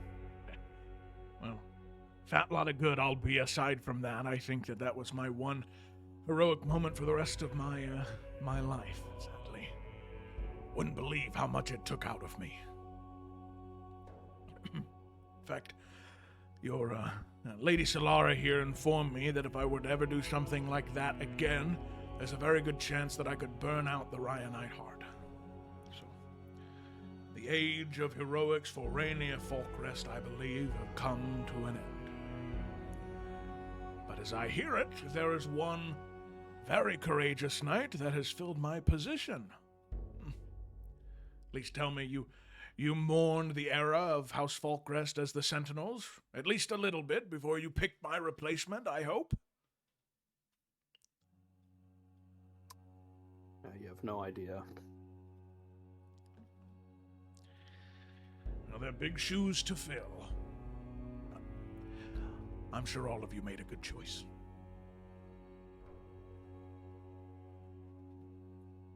You'll like Lord Gareth. He reminds me of you, actually. I'm going to choose to take that as a compliment right now.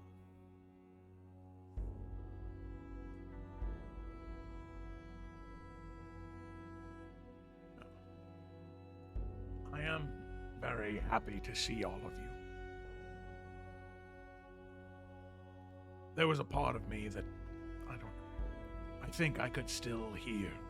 I could still sense all of you when you were with me, when you came to check on me. I felt all of you when you were there when I got back. I wish I could remember more of what happened. But it's a bit of a mystery to me now, something I'm still trying to work out.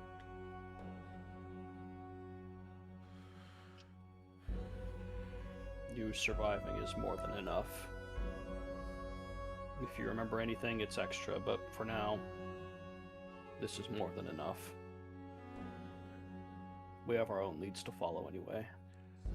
Of course. I did have something I wanted to ask all of you as the King's Hand. Gareth told me that there would be a council meeting tomorrow. I know that I'm no longer on the council, as I'm no longer Sentinel, but I am still Lord Paramount of House Folkrest. And it's not that I doubt Sir Gareth's ability to lead, but the man did just lose his son. I'd like to be there, if that's all right with all of you, to make sure that my brother's wishes are represented well, and that any information I have as the previous Sentinel can be used for whatever you plan to do next as the King's Hand. Of course, if you prefer not, I will not be there, but I wanted to ask. Be wise to have you there. There'll already be council members down. And Garrett, for his merits, is only new to the position. Be good to be someone with your wisdom to be there. Thank you very much for the prestigious comments. I've never thought of myself as wise, but I think I'm starting to get to that age. All right. Well, I have a brief meeting with Sir Garrett. And I will need to attend to here briefly, and then it is rest for me once more, as I think all of you should take note of. and we shouldn't be far behind you, I'm sure.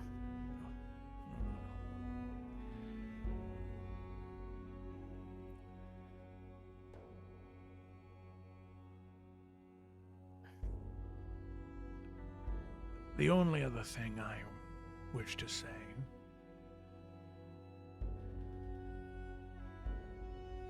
your father will come out the other end. Talon has never been...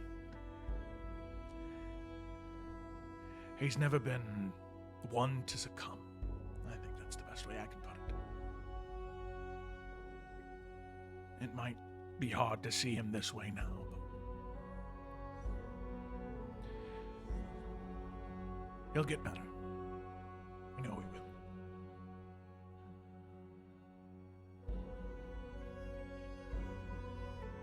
Thank you, Uncle. I fear I must ask, though. Were you aware of his, the lack of effect of Yes. any arcane recovery? Yes.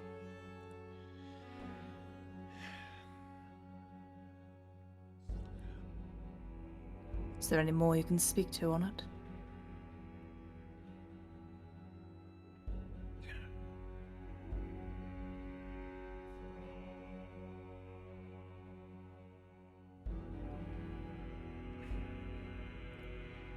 It was something I have been aware of for some time. It was never, it wasn't immediate, I think is the...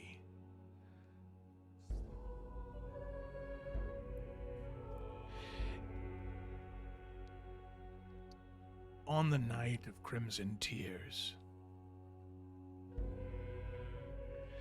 he was not with Edamir and Alendara when I found them. Talon had been taken.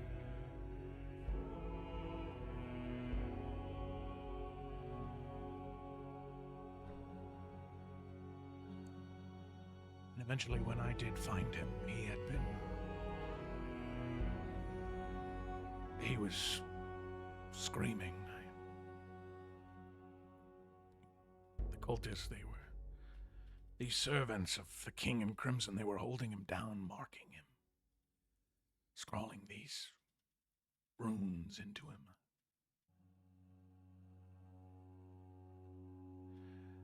He was only 4 at the time, I think.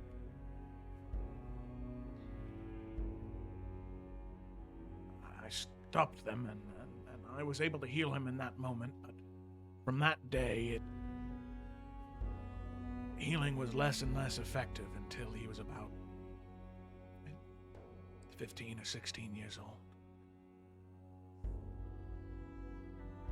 He was climbing a tree in the courtyard, and he fell and broke his arm. None of the clerics could do anything to help him. It took time.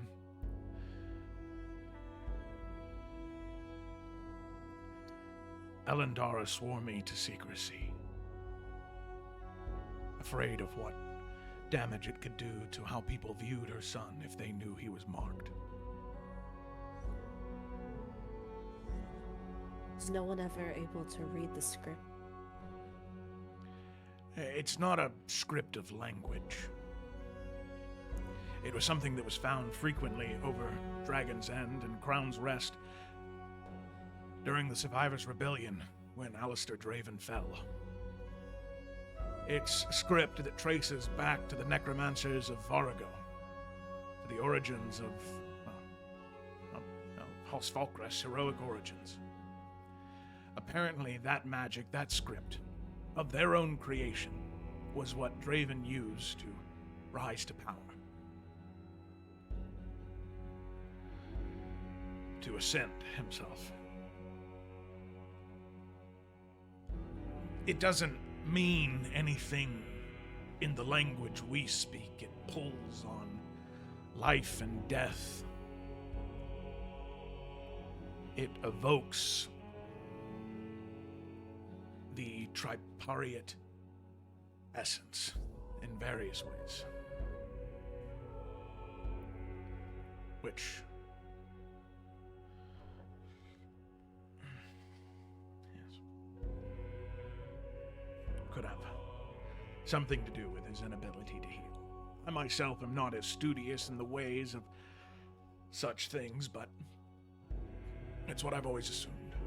And I Well, feel instead of just killing him, they chose to pull essence from him, essentially. I haven't yet had a chance to see him or the markings, but what I am afraid is that simply they finished the markings that were made on them.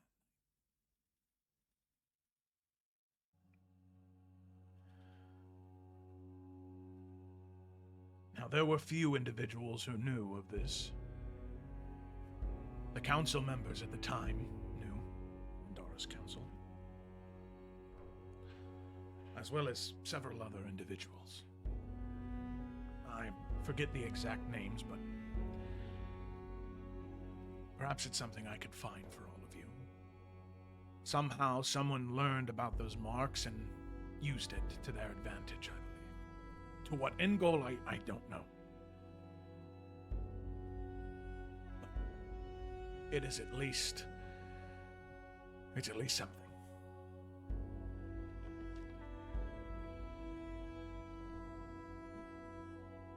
Well, any information you can find would be great, and I stress that I don't want you to take on more than you can right now. Bjorn is here too, and unfortunately they also attempted to mark him on the same night. He might be able to help any investigation that you do. They weren't able to complete the markings on him, though. Interesting. If Kalen, you wouldn't mind asking him to come see me, I would appreciate it a great deal. And Of course. do not apologize for me doing things. In fact, about all I'm good for nowadays is talking to people and reading. So it's something to do, at least.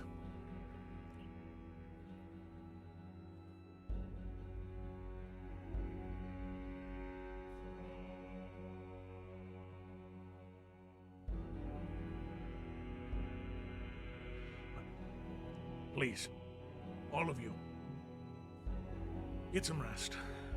In fact, I think that Garrett will be here any minute.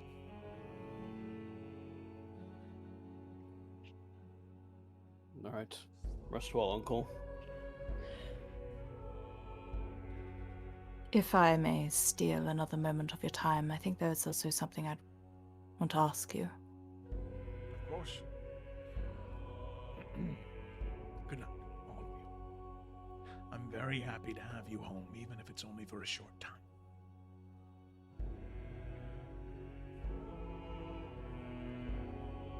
Wait, is Anthony asking this question in private? Is that was the insinuation? I assumed it was. Oh, okay. My bad. Then yeah, Kalen will. Head out.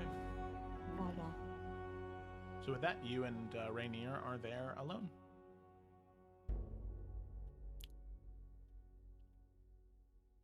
This may seem the strange question, Uncle. I recognize that much, but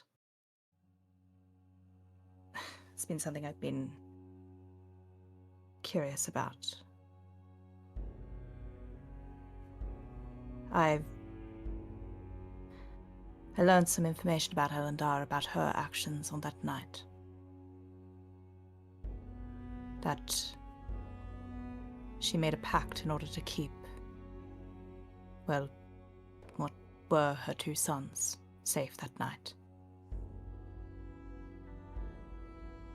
And as soon as that pact was done, you were the one to arrive. Of course, I know you would want to protect this family, but was it truly you that got there in time? Nothing happened, spurred you on?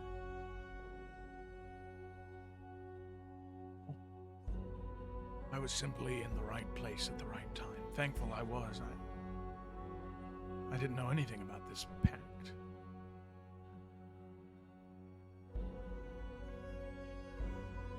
Right. As I said, it was... Well, it was simply something I was wondering. Didn't mean to suggest one way or the other. Didn't know that she made a deal with the devils.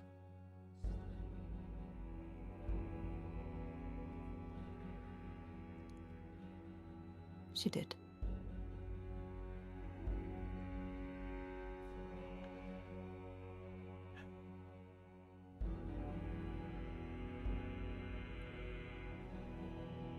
Did she say anything more in those letters that might be of assistance? Quite a bit more. Apparently has some study locked away somewhere here. Yes. Yes, she does. Tomorrow morning, come find me. I don't know where it is, but there were notes that I found. I think that could maybe help you find it. If there's something in there, well, perhaps there was a trail that was left behind. I think I have it. It'll be a puzzle for you to put together, but I think you'll be able to do it. All right. It'll be helpful at the very least. She was very fond of secrets. I think that's what made her a good monarch, truthfully. She could wield them like no other, even if it left most of us in the dark.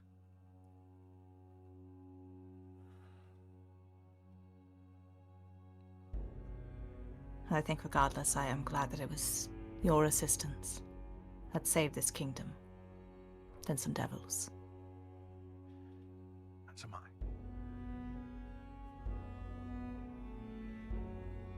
But you need your rest, and we'll have a meeting with Garrett as well. Yes. Should let you get to that. Thank you. Good night, Xanthi. Night. All right. With that, you head out of the room. All of you head back to your rooms. Is there anything else anybody wanted to do on this night before the downtime officially begins, kind of with the jumping and the skipping after the council meeting tomorrow morning?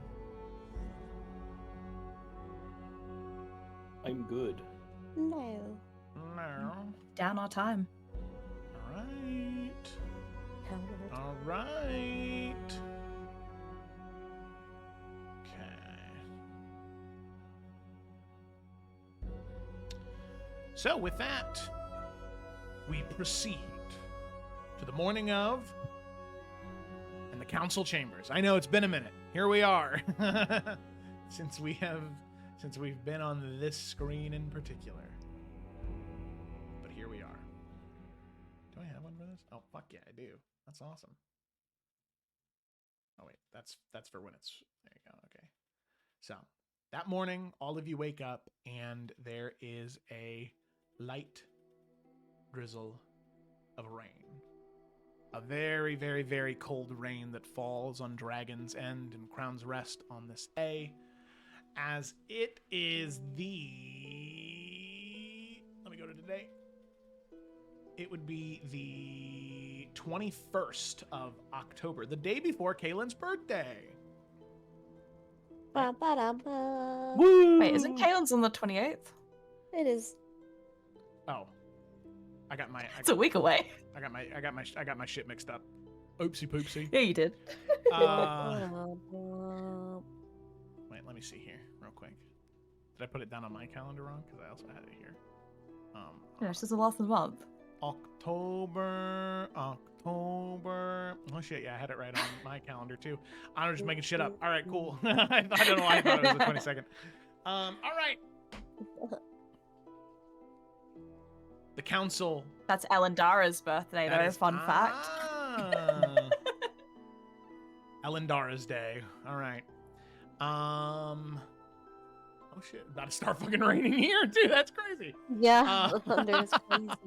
Woohoo! Rain is had, drizzling down past the windows to the council chambers. Now, question for all of you: Davian, is he here? Yes, no. I was thinking no. I was thinking no too. Right? If he's basically under house arrest, that's the implication. I think John had to be your bees, so I'm gonna say that it's gonna be a no. All right. Yeah. We'll say he isn't until he is, if John wants him to be. Okay.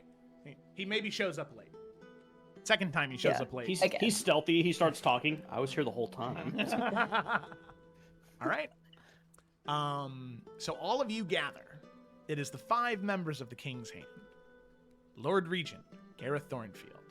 Current Sentinel, Sir Garrett Greenmeyer. Former Sentinel, Rainier Falkrest. Current Archmage, Morgana Umbren.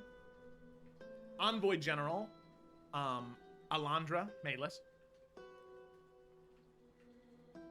And that is it. As the treasury, or the treasurer of Adaria is dead, so that vacancy will need to be filled. And the spy master is currently on house arrest, which will be, yes, let's Davian here. Yes, no? From Edwin. Oh, fuck that bitch. No? Okay. All right. That's what we assumed. All right. Gareth will begin with that, as he says, Now, from what I was informed by the other council members, there was some type of confrontation in in Elendara's promise related to the Nornathi wishing Davian to be dead, and Davian claiming that it was because he had discovered information as part of a investigation into the High King of the Nornathi. Now, I must ask all of you how you feel about this, because it was stated that, well, Prince Edwin, your favorability to the Nornathi discouraged, or dissuaded and ignored for now. It was noted that you did get quite angry, and that is unlike you. I'm just hoping that I can get more information as to what happened.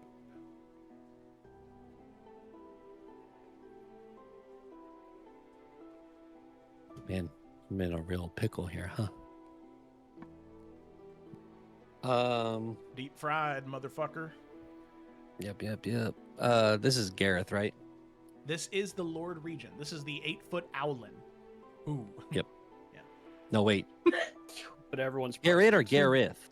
Gareth is the Gareth. owlin. Okay. Garrett. Okay. Sir Greenmeyer. Is That the doesn't help sentinel. me. I'm just kidding. Sir G. One for Gary. every mile. Gary is So the double sentinel. G. Wait, Double hold G. on. Yeah. Snoop. D-O double G. Okay. All right. Proceed, Edwin. God damn it. Yes, I formally would like to apologize for my attitude in that meeting. Edwin looks to the siblings side-eye-esque.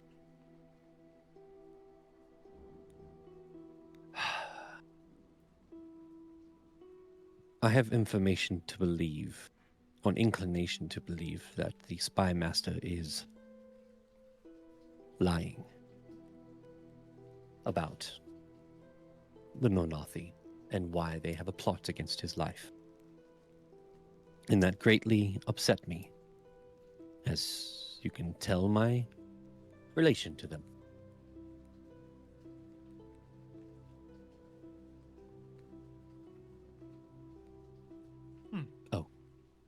If that was all I was seeking. I know that you had traveled there and done a great deal of work for the Nornathi. I didn't realize you cared for them so much. Yes. Well, very good. So, tensions got high because of his claims, and you, Edwin, after spending time in working with the High King and working with the people, that you believe his claims are baseless, that they amount to nothing. Him trying to, well, hide something as to why the Nornathi would wish to have him executed. Yes, that is my belief. I believe that there is some other reason as to why they would have put such a price on him. And knowing They would the have invoked Nornathi, it. as you do you have any idea what that could possibly be? Something that would demand his death within, as he said it, within a month. I know that the Nornathi do not invoke. Is there a name for it, Joe, so I can actually use the official name? Or is it just like, you gonna die, and we said so? It is a so Blood hunt. I forget I can't remember the name of the rite that the High King said, but it is he sends out hunters that take a blood oath. Okay, so it is Edwin says, I know that they would not have invoked insert name of thing here without having proper information to do so. That is not something they willingly invoke unless utmost necessary. I do not think they would invoke such a thing if they believed that the spy master had information that could harm their kingdom. The Nornathi are very straightforward and obviously honest people. They really do not care of the politics or opinions of others. If they were to do something as the spy master is claiming, they would do it outright. They would not hide it. They do not believe in secrets. I hear what you're saying, but another thing that is important for me to put forth to try and play devil's advocate, if you will let me. It is also widely believed that all Adarians, considering our history and what we have been through, that all Adarians would never wish to see dragons rise again, but as is evidence of what we had endured, it seems as though there are some Adarians that go against what was predominantly a cornerstone of our culture.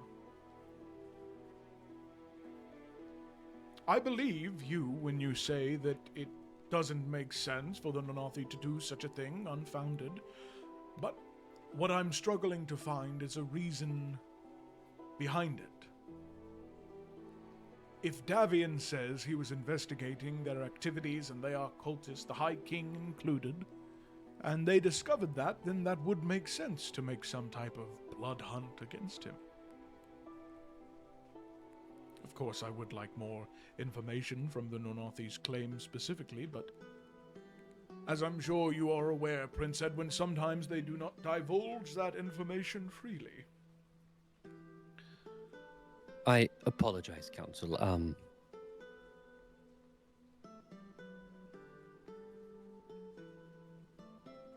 I know the reason as to why they've put or invoked, insert name here, against Davian. You do? And I think... Yes, I do. And before I divulge, do we know where Davian is?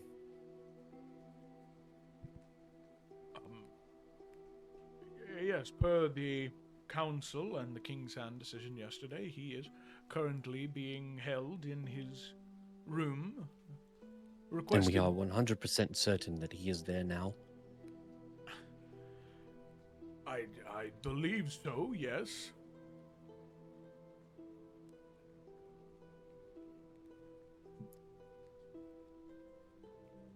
Right.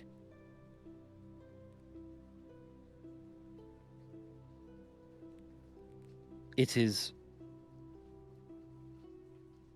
the reason that they have invoked this against Davian is because Davian himself has made a threat against their family,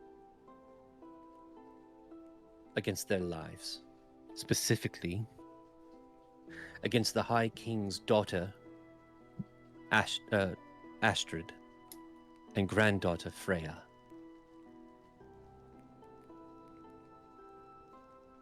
I know this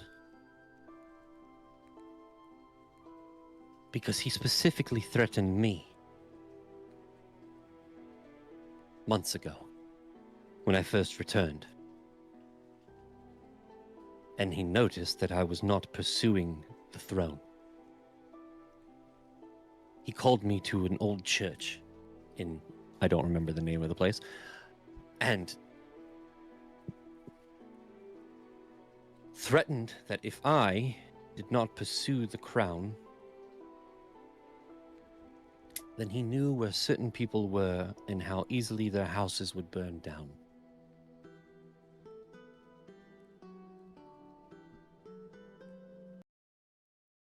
Astrid is and has been my wife for the past 15 years. 13 years. Fuck, I can't remember.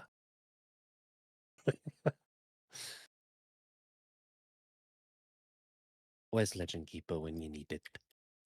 Just roll with it, homie. Just keep going. You Yep. you got it. You got it. I believe in It you. is 13. It's okay. I remember your wedding anniversary. Oh, That's right. Freya's 11. Astrid, Yeah. 13. Got it. Cool. Astrid's not. Never mind. We've been married for 13 years. And Freya is my daughter.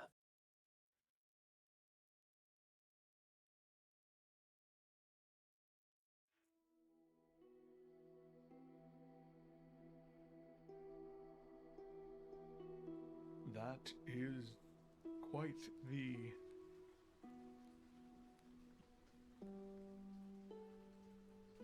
the revelation, Prince Edwin. Were any of the rest of you present when such threats were made? No, they were not. Which is why we have not brought this up. Because we were trying to get more evidence against him, but Davian is very good at clearing his tracks.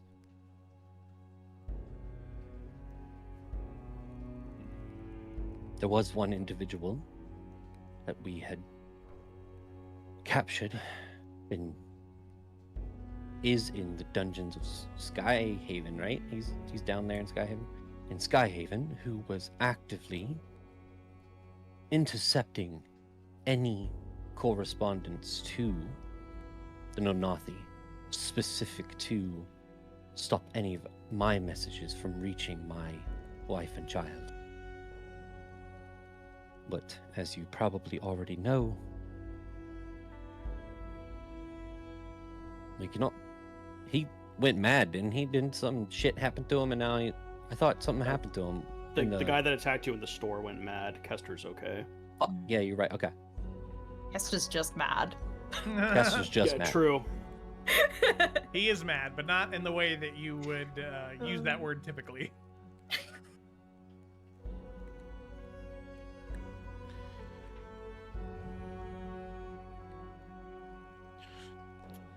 This is a very, very, very serious claim, Edwin.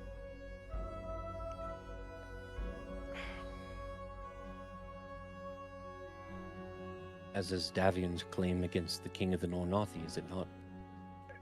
Yes, but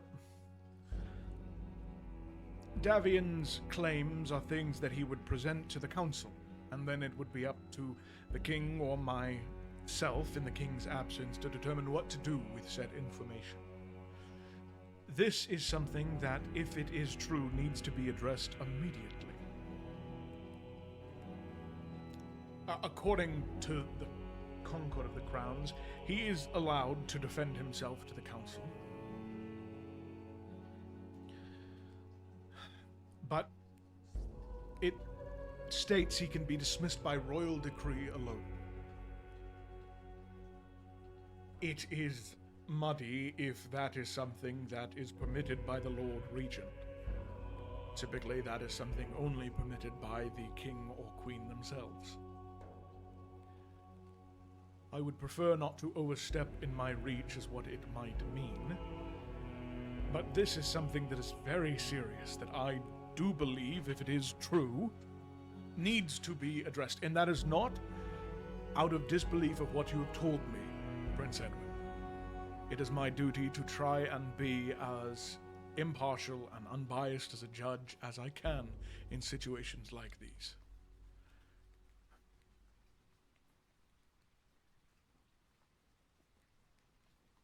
I appreciate your understanding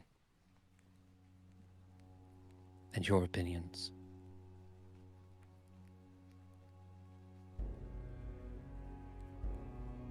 There are ways to figure these things out quickly. Most clerics know how to cast the spell, but That is illegal in Adaria. Any type of forced or compulsion of speaking is not permitted in our borders. And it is not something that I would use in an investigation. And frankly, Prince Edwin, I do not enjoy it being brought up in these council chambers.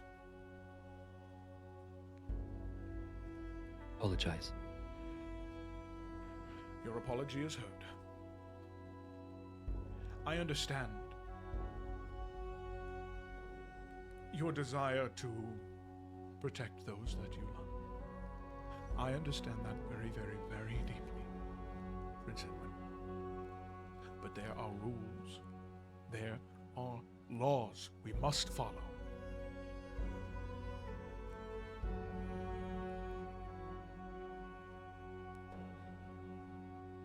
And if those who set to harm my family break those laws,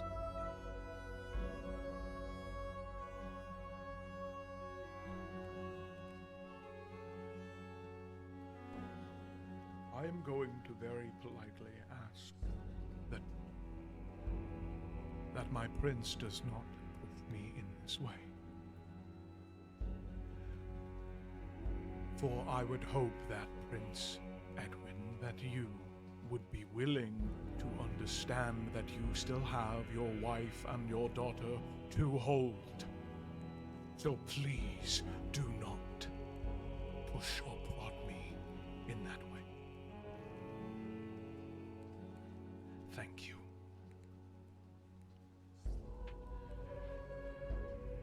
We will bring forth Davian, and we will hear from him and what he has to say on these claims, and from there a decision will be made. I would ask one request of the council before that is had.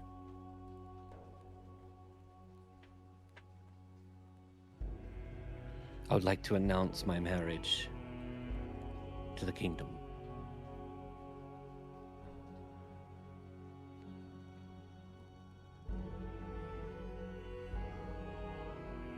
My family is in danger.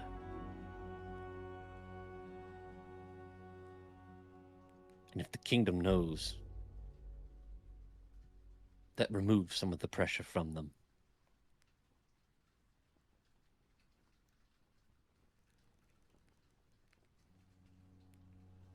That's all I ask.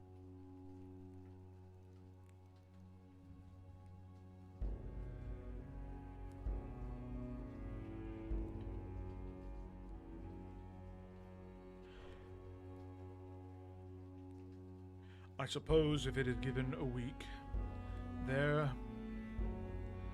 are some investigations that can be done on my end.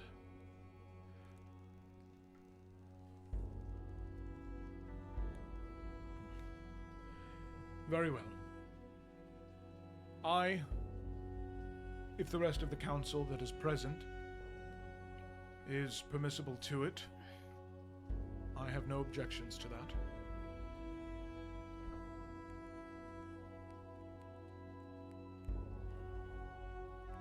Is there anyone on the council that seems, I don't know, because obviously, like, they saw Edwin get into the fight with him on, like, the ship and stuff, but they've worked with Davian for, like, I don't know how long he's been Spy Master, but, like, some time, I imagine.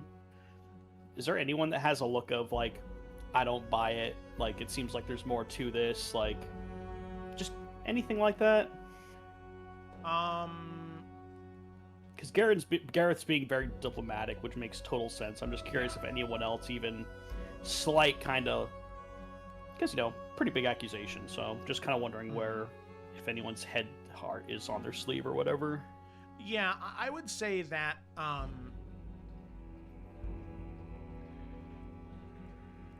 Morgana, it is a lot, especially with this new information revealed about Edwin's family. She definitely does seem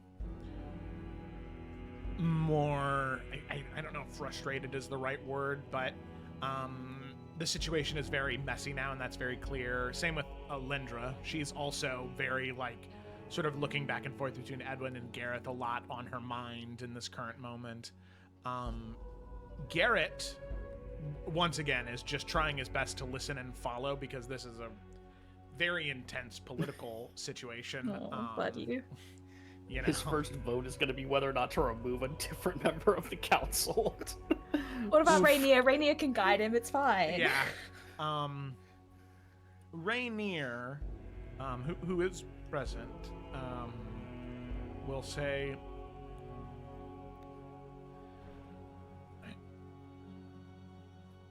As long as I have been a member of this council, and as long as I have served as Sentinel, which had served as Sentinel, I have encountered many spy masters in my time. Davian, in his time as spy master, has given me a great deal of leads that has helped save this kingdom in more ways than one. I am thankful for his services in that regard. But as a former member of this council who has served on this council for many years,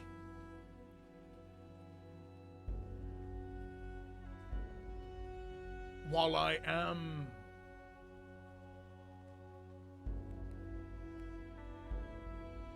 a part of me is inclined to put good faith in him that he would not do something like this, I could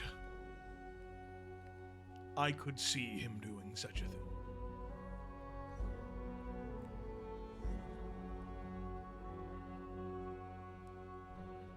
And I know that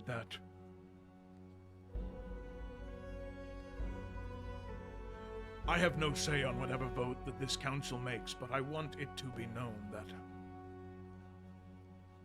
for as long as I have worked with him, most of us have. Gareth, you and I are the only two people who have worked with him longer than either of these two. You know he has always had his eye on bigger prizes, not just for our kingdom, but for himself. I hear what you have to say, Lord Paramount. Thank you. Do any other council members have anything they would like to divulge before?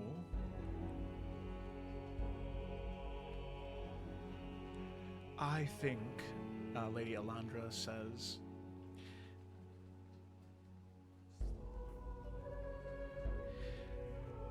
I do not know if I am wholly in agreement on announcing such a thing. What this does to complicate the very delicate balance of power in Adaria is, I'm short of catastrophic. And while I am happy for you, Prince Edwin, that you have found a family and love, it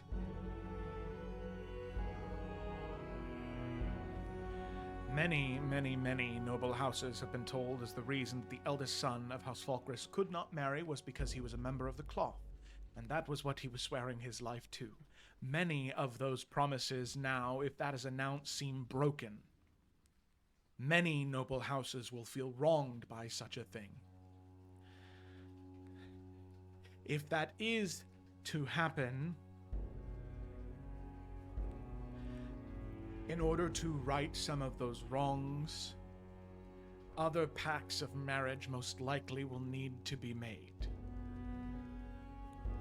with those members of House Falkrest that have not yet promised themselves to others.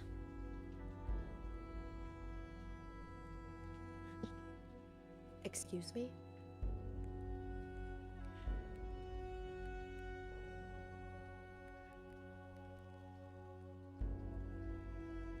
I said excuse me. It is an important duty as the ruling family to ensure that the other noble houses feel represented, feel heard. I'm sure there will be no quarrels in any arrangements. Absolutely not. I'm sorry, I missed something as I was typing something in the chat. What the fuck just happened? You bitch is what happened. Lady Alondra pretty much said that because Edwin did this, because Alondra and Talon told a whole bunch of nobles that Edwin was never going to get married because he was part of the church and that was what he was devoting his life to.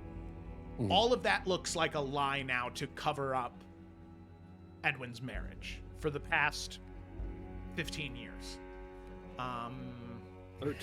13. Well, for as long as Edwin's been away doing these missions, so like... Okay, fair enough. You know, so they were like, well, he's doing that, and apparently he was off, you know, to the nobles, apparently he was off cavorting with these savages and didn't want to be a part of an Adarian bloodline, instead chose those people over there.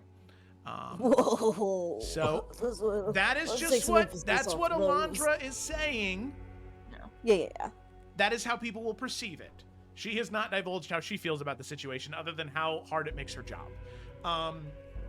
So she will say, Lady Kaelin, I know that that is not quite agreeable, but there is Well, it's not even an option. there is a very, very delicate balance of power here.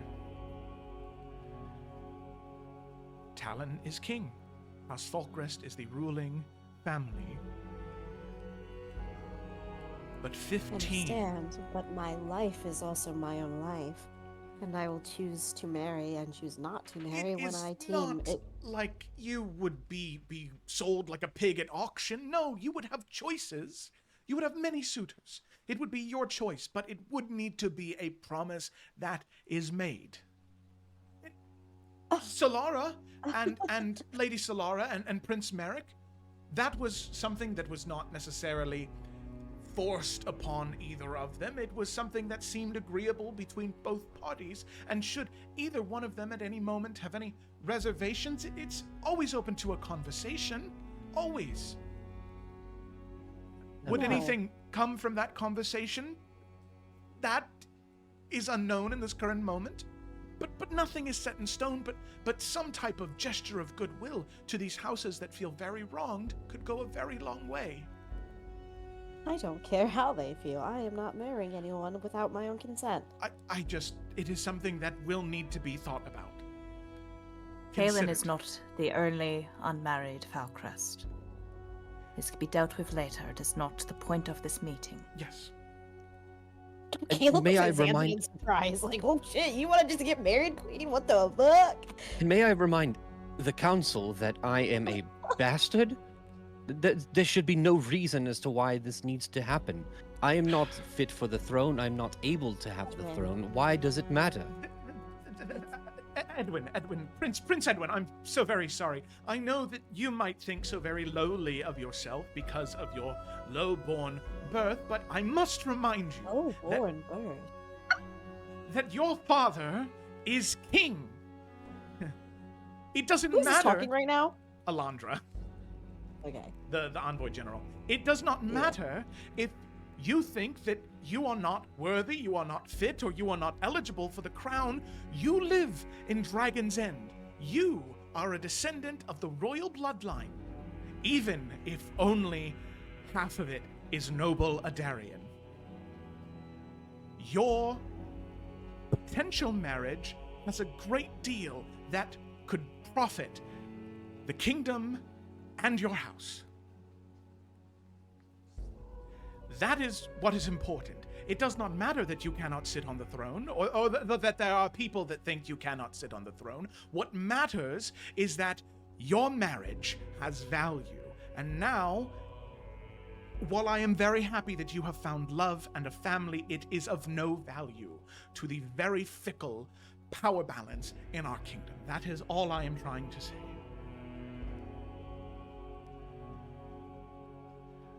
Alliances with foreign nations is not something to be scoffed at, need I remind you. But again, discussions No of problem with marriage and foreign this alliances. No. and the happiness of the other nobles can be discussed later. I take it this was not the only reason for this meeting. I appreciate your kind words, my lady. Kind. Good. She's already like writing notes and drafting letters. I cast Fireball. Yeah. Eldritch Blast. I cast in Old your Person? face. Morgana Morgana will sort of look to her and look to Gareth.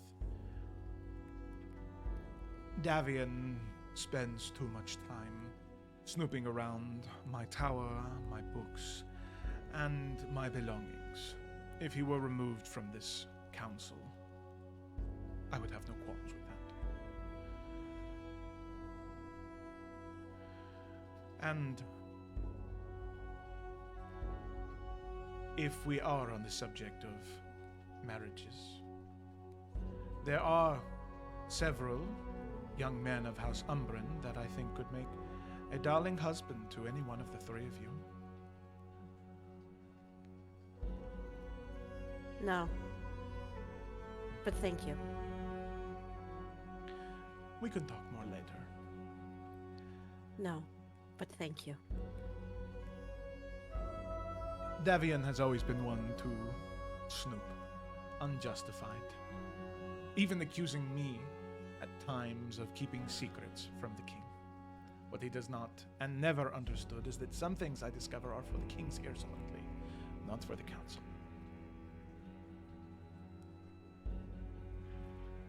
Very well.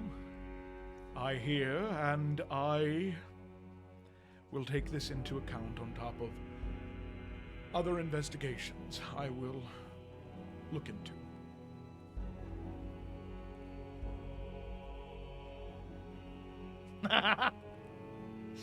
So, sorry, that was not Gareth. I promise that was not Gareth. What the fuck? That was just really funny.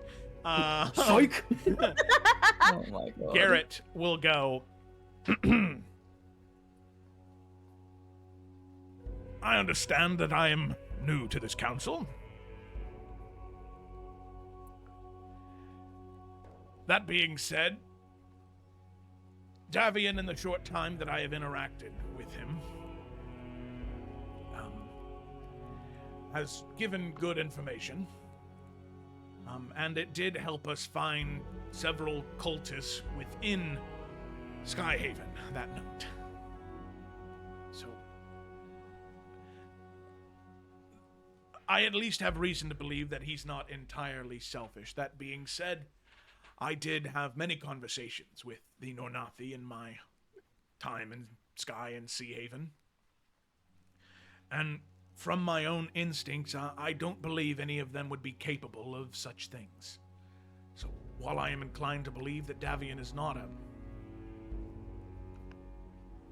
evil person, I do not believe that the Nornathi are capable of such a thing.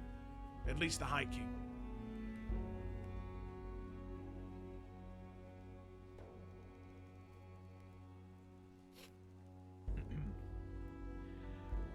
Thank you, Sir Garrett.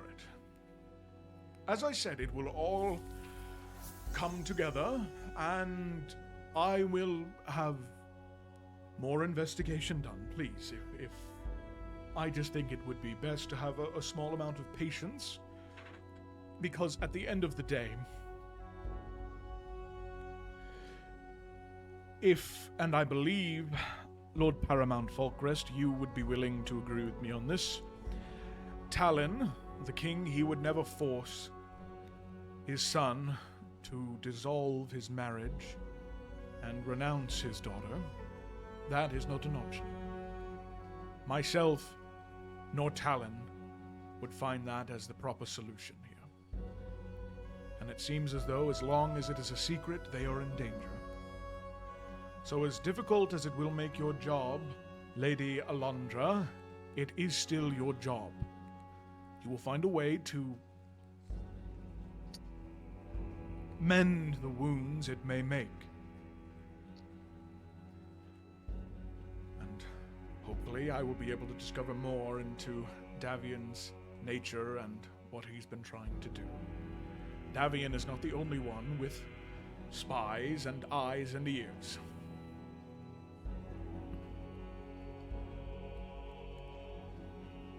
The only other thing that this council needs to discuss is, well, what to do about the eggs. Well, the one that is remaining with us and the two that have disappeared. But I think before we do that, I think we should take a moment to catch our breath and return when we are cooler. Yes, I think that that is best. And with that, as all of you sort of stand and head off to separate corners of the room, that's also where we're going to take a break. Excuse me, as, yep, there you go. Look at, boom, perfect timing. We'll be back, let's say 15 minutes. So let's say 30 your time, 30 your time. Thanks for watching. We'll be right back.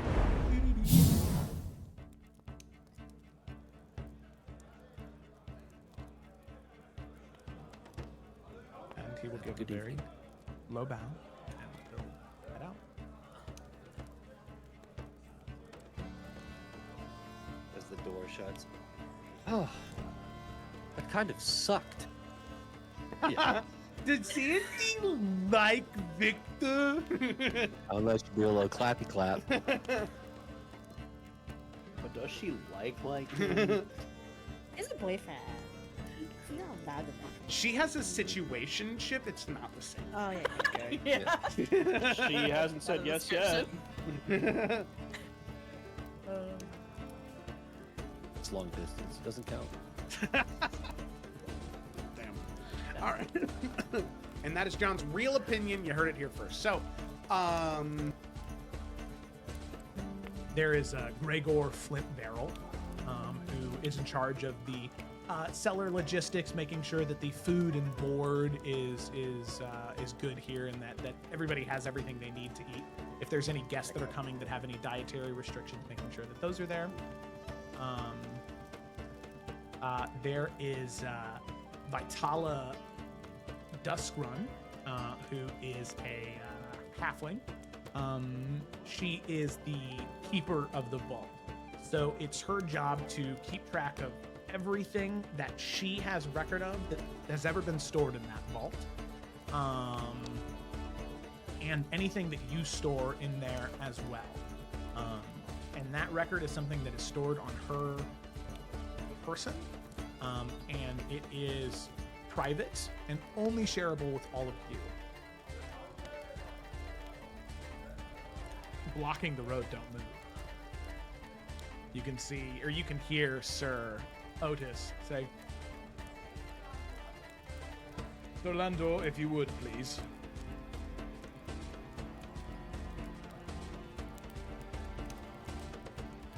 If you would please order your soldiers to move. They are no soldiers. Otis. They're clergymen. Come, make way.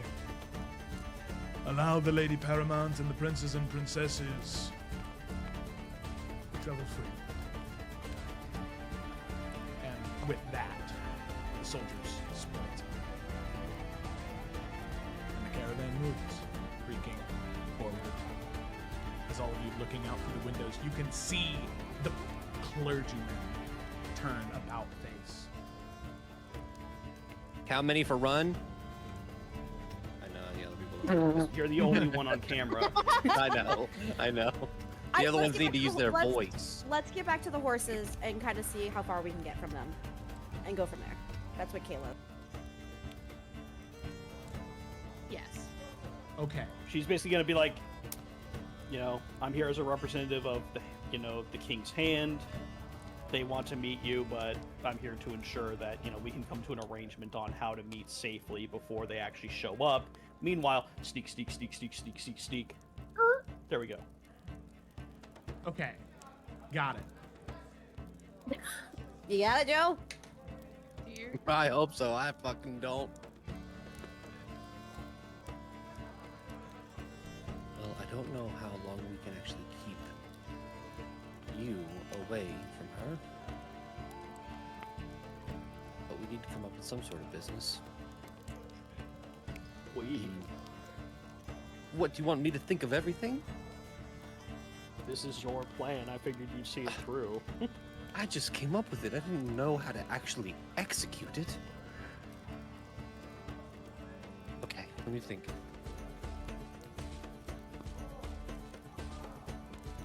So that way, if there's something in the vault that, you know, you feel like shouldn't be there, or that none of you put in there, you can go to her and you can see who put that item in there.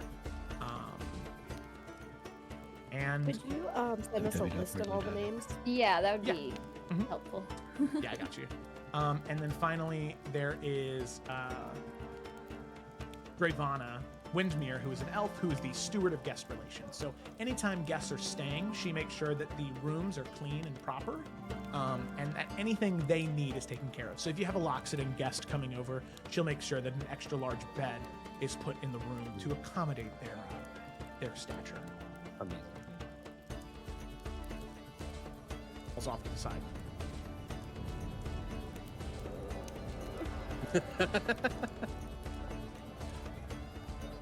What is going on? You rigged the game, Joe. This is some bullshit. Merrick, dagger in. You are so focused because if you move your hand just 1 inch too much, you'll end up lifting the mechanism. You'll end up lifting the mechanism, and it'll end up setting the whole thing off anyway. And you see the dragon egg beginning to shift out of the corner of your eye, but you're so focused on what you're doing as you throw your hand up to try and catch it. The depth perception on the corner of your eye is not where it needs to be. As you end up trying to grab it, as it's already beginning to shift and fall, the egg doesn't crack or shatter. In fact, it breaks part of the stone in that sort of 4-foot drop. And Merrick. Yeah, we don't have one of those. Okay. Okay. Oh shit, he's back. That was the fastest piss in the West. Because I had to listen. It's across the Wash hall. your hands. It's, yes, I did. My hands all are the way there and all the Fastest way. piss in the West is the greatest thing you've ever said, Gayla. I adore that. Okay. We're back. We're ready to go. Well, I'm so Merrick's not. Well, yeah, we don't have Brian now. Ryan, dude. Look, in his defense, I don't think anyone thought you were gonna take a 3-second piss. Thanks for the follow, old chubby. Pissing from rain. Save for the piss. Yeah, I covered my camera up.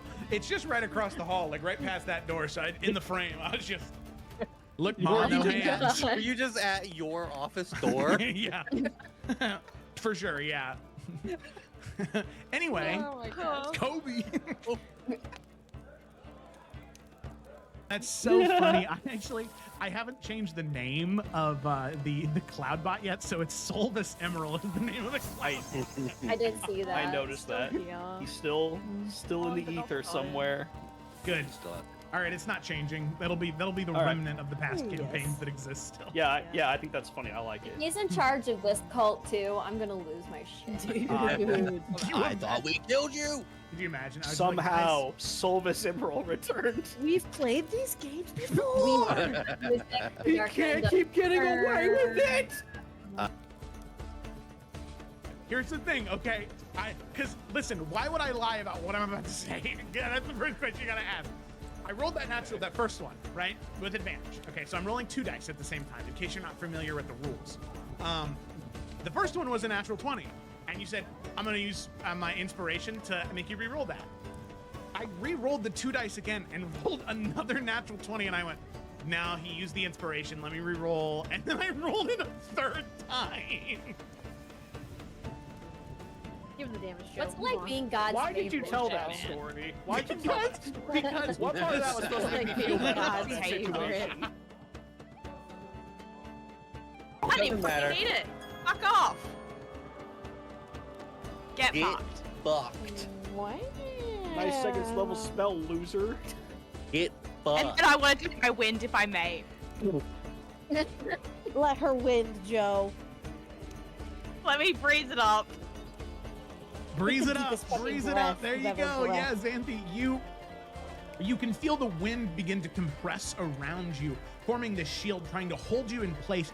But through mental fortitude and strength, this resistance to being told what to do, you break out of it, and you can see there's this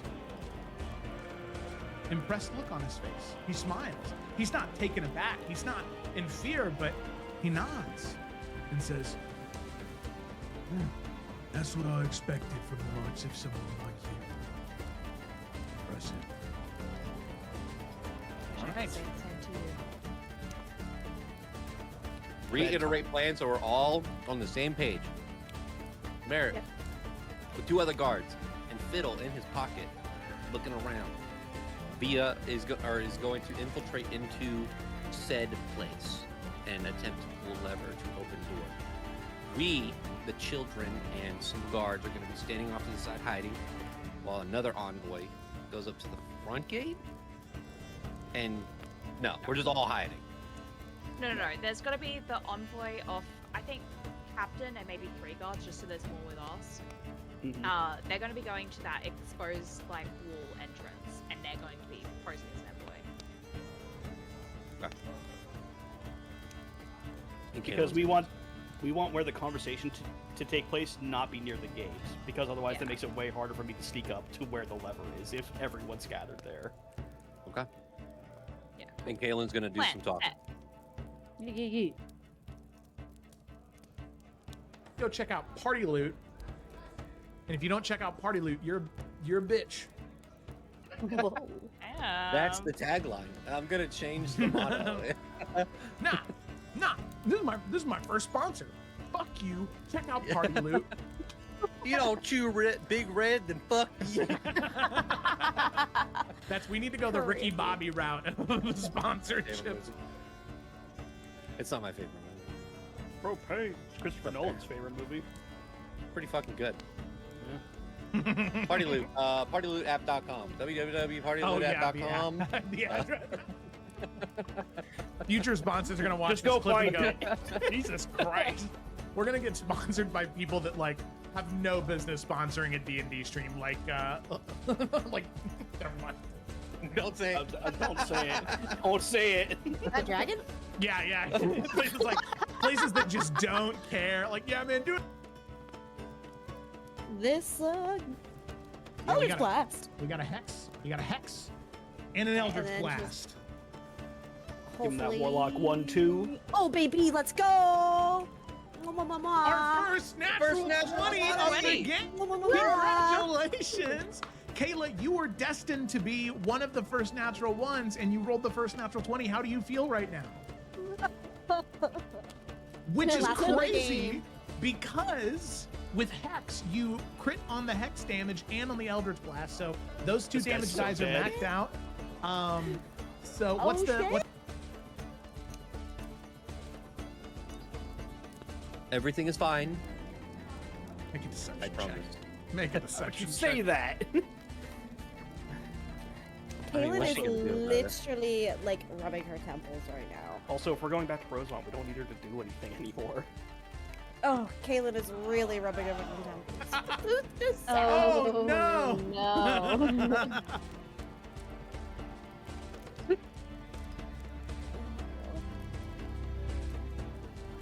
You see, she just kind of stares at you for a moment, and she whispers very low. Is there someone?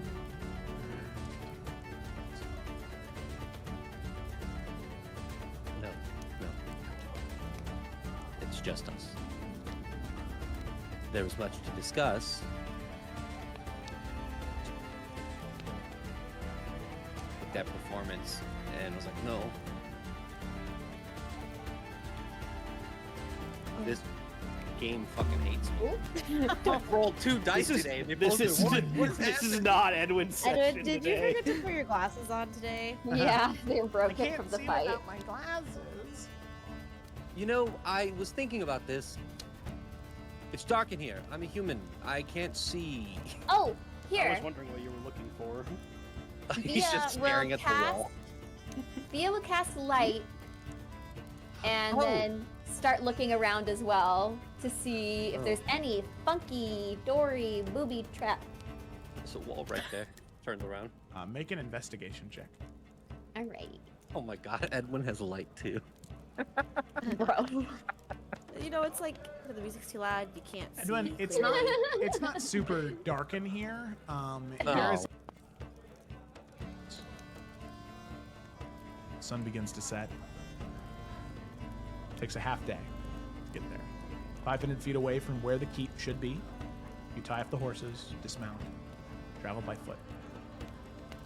Closer and closer and closer. There seems to be no sign of any life, any travel. I mean, you're so far off the road right now that it's really hard to tell that you're going in the right direction, especially at nighttime. But eventually, you're able to see. Okay, great. She will do a firebolt. Okay, all right, sounds good. I'm also gonna. Oh put my god, another natural 20. Whoa! All right, so that is a 10 plus a Whoa. D10. Via can't stop killing. I Yeah. know! I know! She's grown a So good taste at for it. it. The dice are barely telling the best story because I was like, oh, she's gonna be timid and miss all the time. She's So I gonna was be like, sending "No, her I up don't for want that. the- I don't want the crown anymore. I'm just really good at this. Okay, so yeah, she will. All of her schooling is coming back to her. So that's a 16 total damage. Jesus Christ.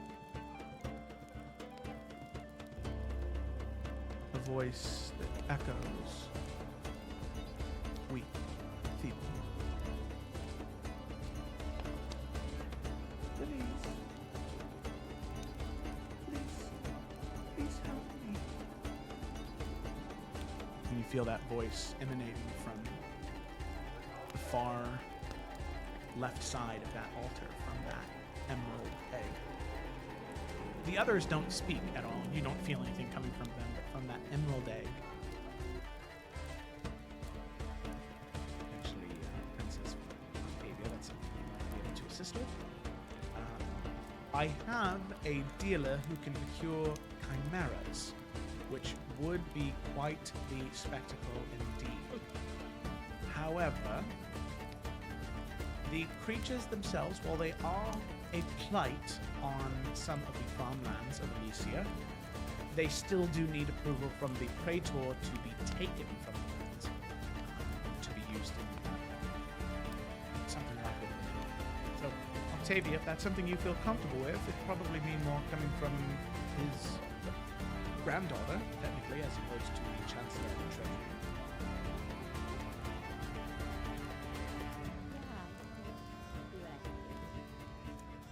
Fantastic, and I know that that is more difficult because you have never had the honor of meeting him. But if there's any,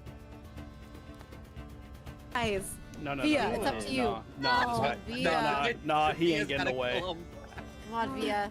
It's your Come on, time. VR. Ray of sickness. Man up. She's already Alright, killed Via. one. She's gonna have so much trauma from this trip. Like she. She was like, I'm so excited for this road trip with my I'm siblings. just so excited to spend time with my family. Meanwhile, since it started, why can't I stop killing people? Why is this happening? Okay. What do we think? Firebolt or Ray of Sickness? Burn him alive. I don't know. 12. 12, that just hits. Well, wait. Yeah. I was like, really? Yeah, that just hits. Since you're hitting him from the opposite side, he does not have the 3/4 cover bonus. Oh, okay.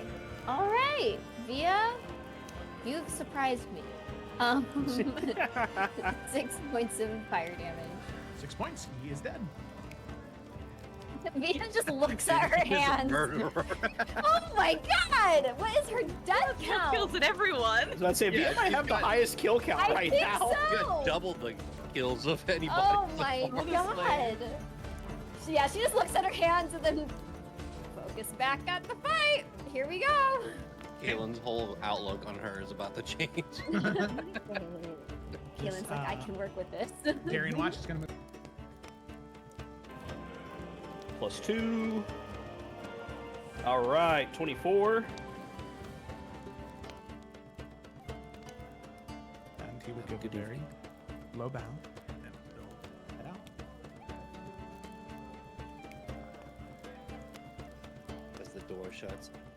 Oh, that kind of sucked. Did Sandy like Victor? Unless you do a little clappy clap. But does she like He's a boyfriend. He's not bad to me. She has a situation. Hello, we're back. 26 more minutes. What do you mean? We got 3 hours and 26 more minutes. There you go. Oh, all right. Hello there, everybody. We are back. And let's go ahead and pick up right where we left off. Back in the council chambers of Dragon's End. I did it. Oh, wait a minute. Did I never change you guys to the council chambers? No. No, actually, you didn't. I made a comment because I was like, wow, it's been a long time since we've seen that one. We've just been staring at the house. That's No, really I've been I like just staring at assumed- the little like pyre things for way too long. There you go. Yeah, we haven't been in here. Oh yeah. Yeah, we back, Yeah, boys. Because remember, I made a comment. I went, "Yeah, it's been a while since seen that image." And so you guys saw the image not change when I said that. Well, I thought you just meant the Crown's Rest image. I don't know, man. No, that was really funny because in my head I was like, "Oh, hey, look at that! I kept the image around. Good on Girl me. in the world. I don't know anything. I'm just a girl." Let's get back to conflict. Yep. So we're gonna go back into our session from our break, which is a break from the council meeting.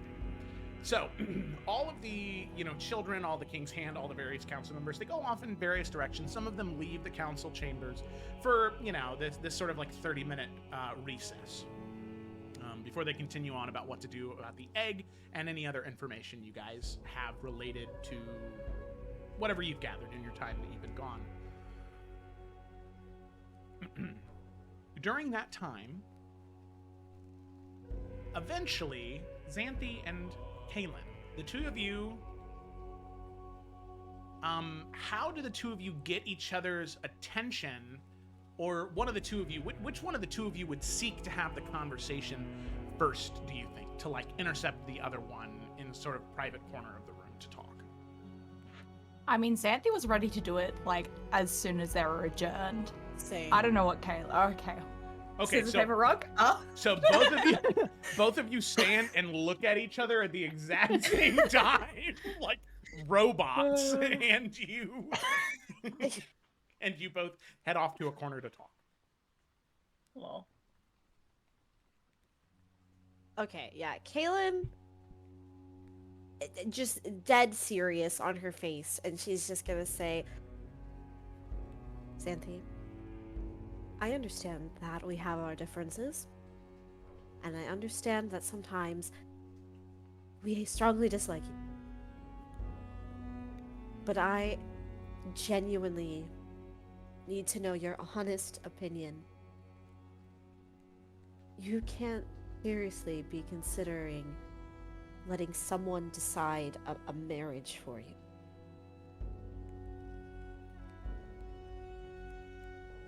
Why wouldn't I? You understand, Azuri, what's happened with Marek? Us Marek? being wedded off is a small price to pay for stability in Adaria. Much smaller than other things, I am very sure.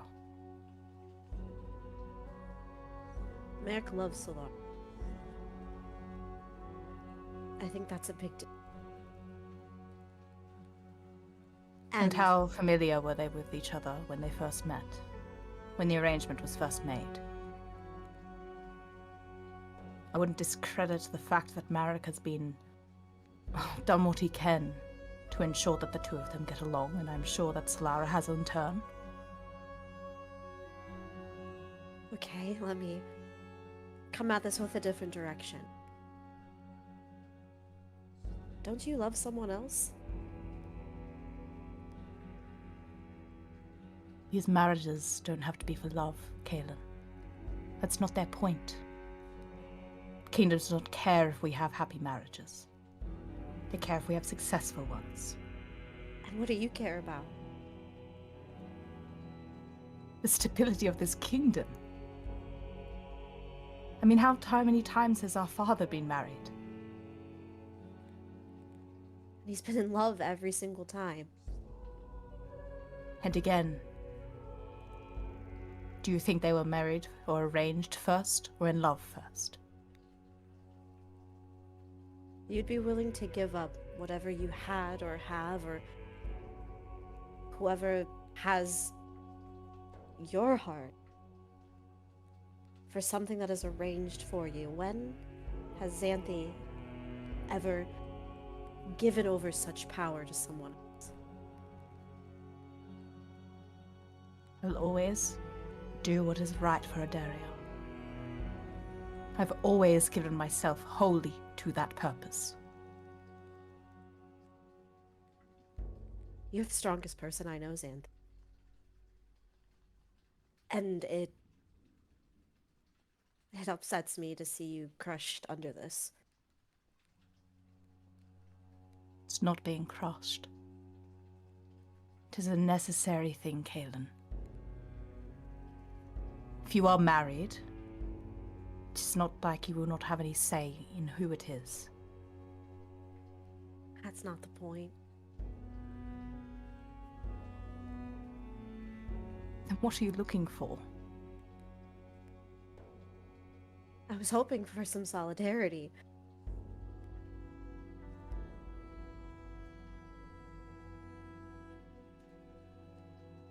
We are strong women on our own. We make strong decisions and choices on our own. Alliances are useful, yes, I could not agree more, but why do we have to dedicate our life to someone else? Especially if we don't know that person. It doesn't have to be your life, Kaelin. It doesn't have to be some romantic notion of it. If you like, I'm sure you could take a lover to the side, someone that you truly care for. Is that what you're going to do? Is that what you truly want with your life?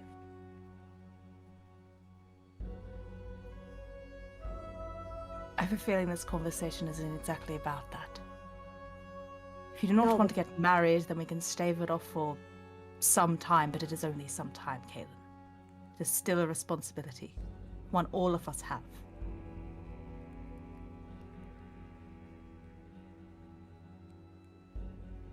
Okay. Well, I won't be doing it. I just wanted to know your opinion. And again, I was hoping to find some type of solidarity. Especially knowing what little I do know about you and... Well, I guess that doesn't matter now, does it?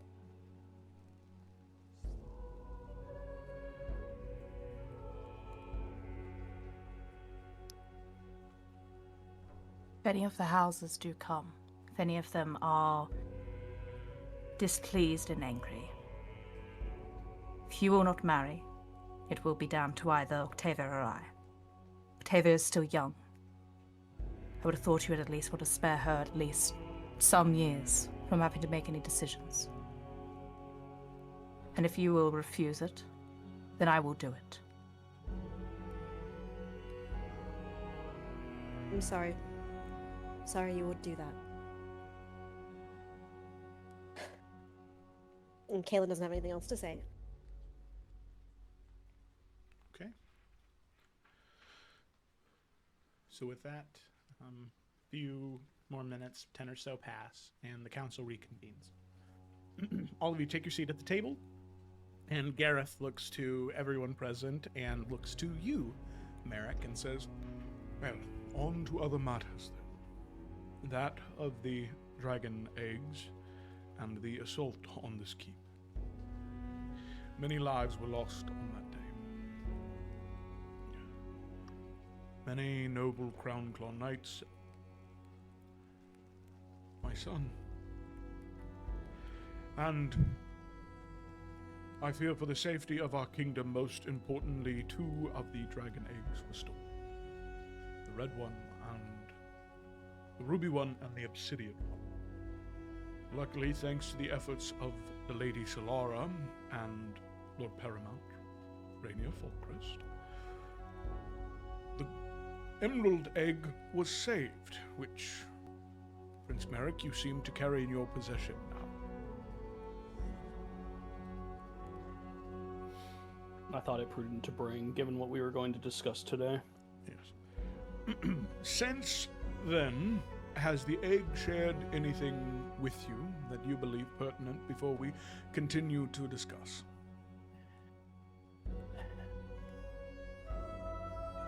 It's upset that its siblings were taken, but it also said that it hasn't been able to speak to them. It could hear... It described it like whispers, but more just like conscience, I guess.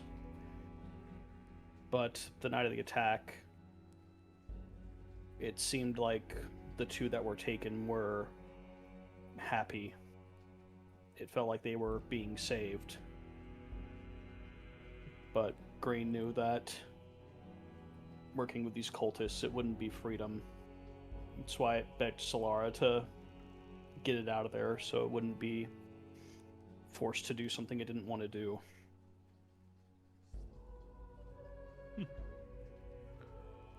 Very interesting.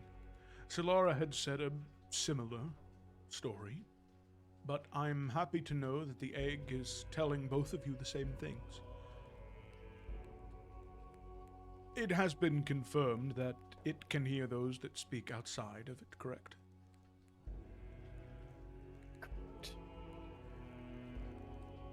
Then I am very happy, for one, that you have, well, at least as of now, proven yourself to be one of the good ones. Thank you for doing what you did to save Lady Solara. you see his eyes kind of go wide. Oh, very strange.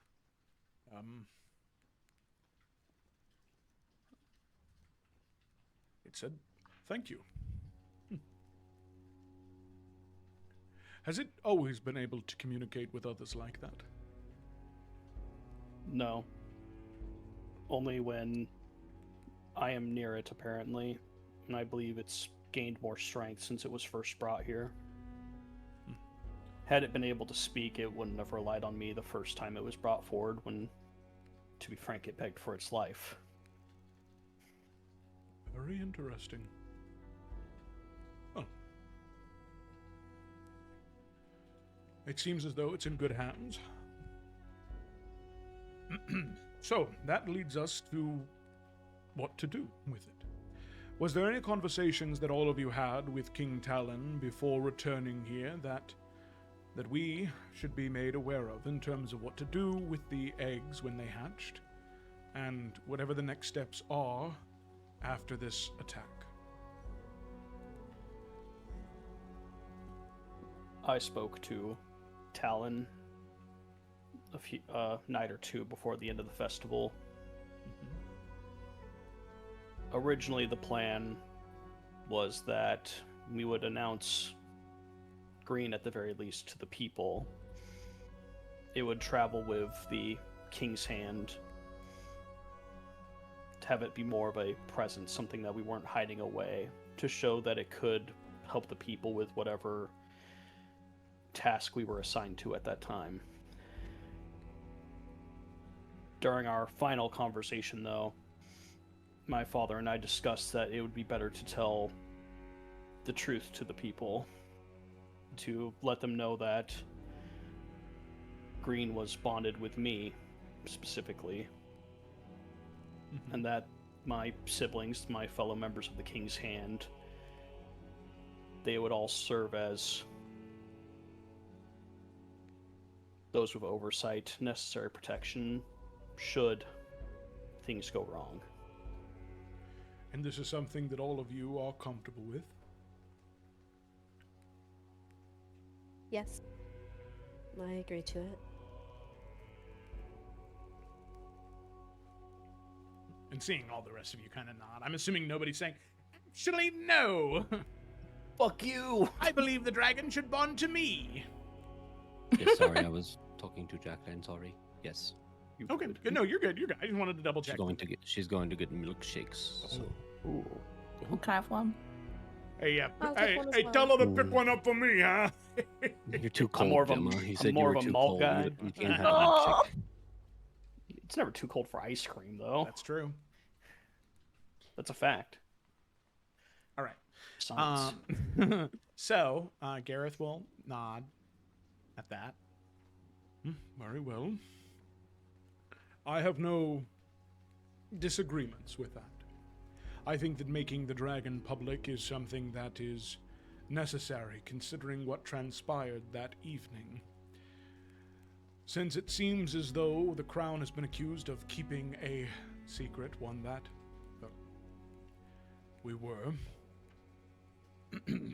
there is some investigation that will need to be done to make sure it was not one of us on the council that made it so this was aware outside of the council, or at least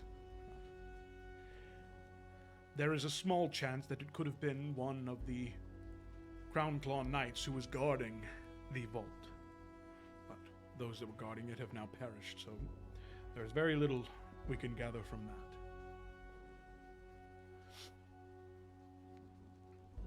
That investigation will proceed over the next few months, and hopefully we will find something. But in the meantime, when the egg hatches, and there is now a dragon in Dragon's End, it will need to be made public and present. I agree with the king's sentiment there. It becoming a member of the King's Hand, is there anyone necessarily against that?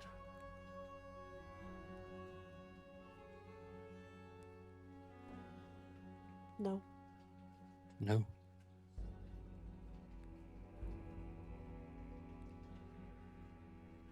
Very good. I would like to say this is the most agreeable I have seen all of you in about half an hour, so that is very good. A new record, I think. Yeah. Yes, well, Sir Zorik had given me a great deal of other information about who all was assassinated at this event, as well as the turncoats. That information has been collected, and there are investigations being done on each of those individuals who committed that highly treasonous act. Also, there has been some investigation done to the specters that attacked the capital that night. At first, Rainier and Lady Solara thought that they were physical, dragonborn. But Rainier will say, I believe that these were specters of some sort.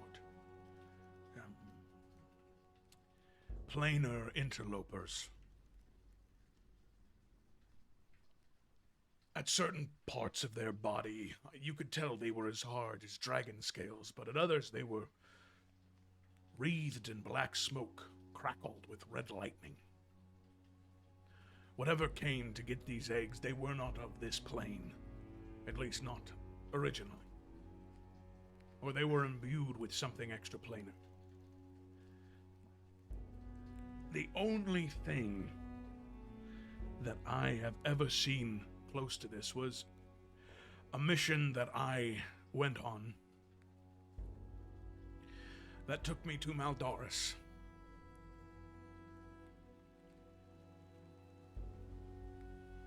In the southern reaches of Maldoris, closest to where the volcano is, that was the home of one of the members of the Dragon's Triarchy, there were creatures of similar red lightning that protected various pathways there.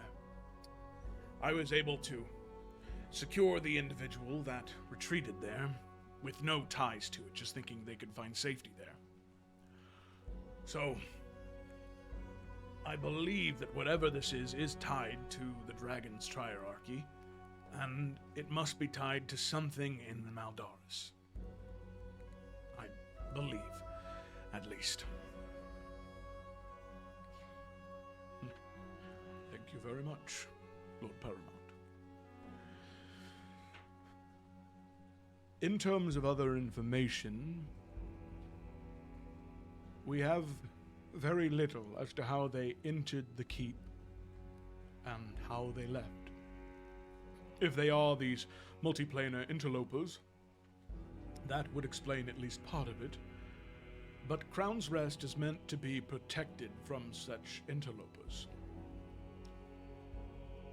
However, in the southern rings, directly beneath the keep where those individuals would have been able to find access, those individuals were found dead that night.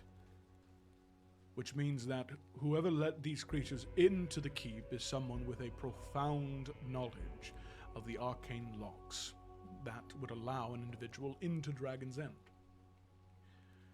That list of individuals is being collected as we speak, and investigations will proceed shortly.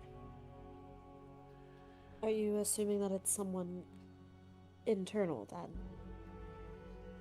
It is either someone internal or someone who has a great deal of arcane knowledge that would either meet or exceed the Archmage. And in a case like that, I would much prefer it be a turncoat, someone committing treason, rather than an Archmage or wizard or any type of spellcaster of that power aiding these cultists.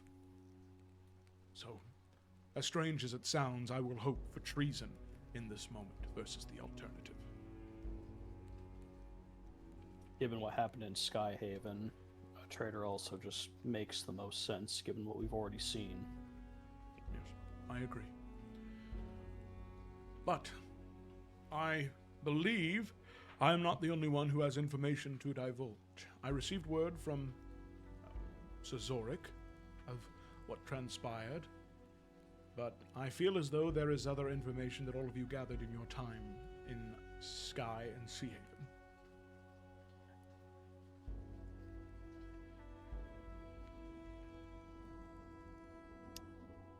Sorry, in terms of the cult, or what exactly is he referring to? Yeah, just in terms of the cult. Unless you guys had anything else that, you feel is necessary to divulge right now.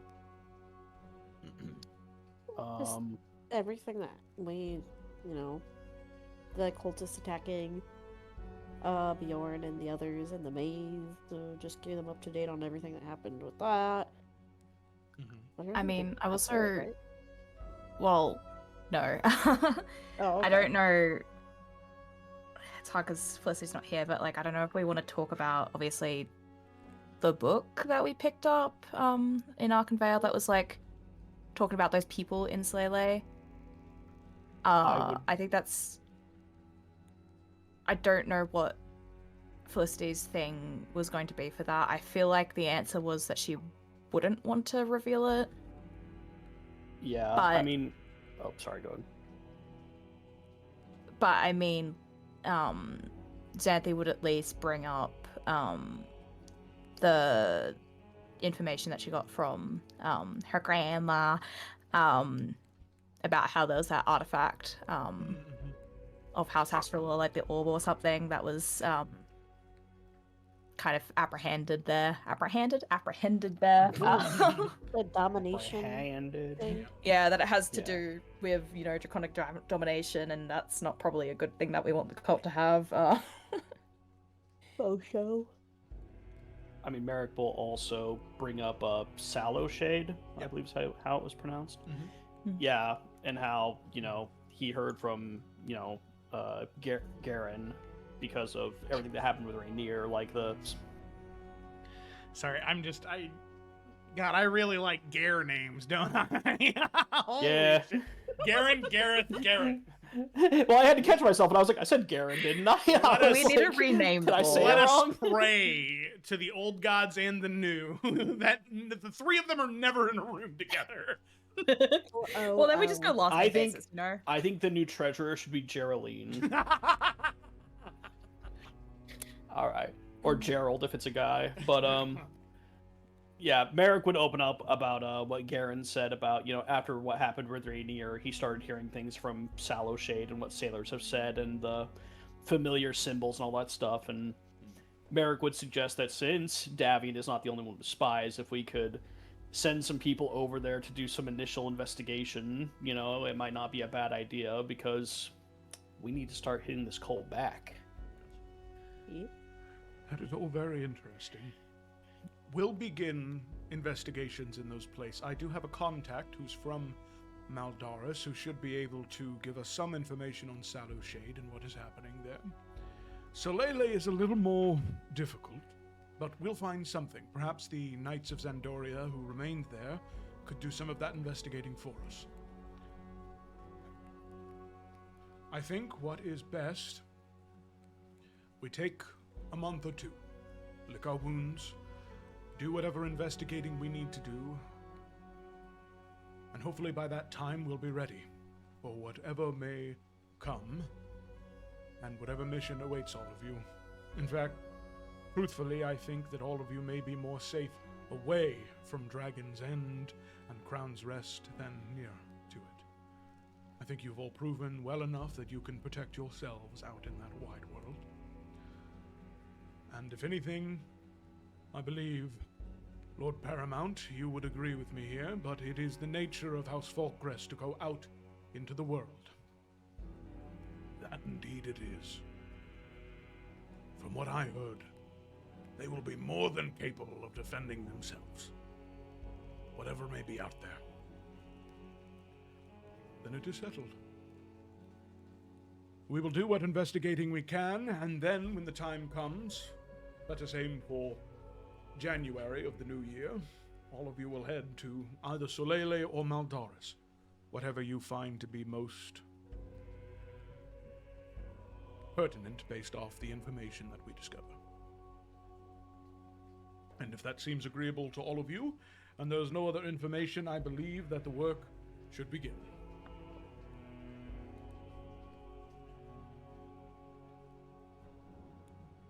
It is decided then. All right. Merrick, Edwin, if the two of you could stay here for just a moment, I believe there are a couple ceremonies that we need to discuss. Octavia, Xanthi, and Kaelin, if the three of you would like to stay, you'd be more than welcome to.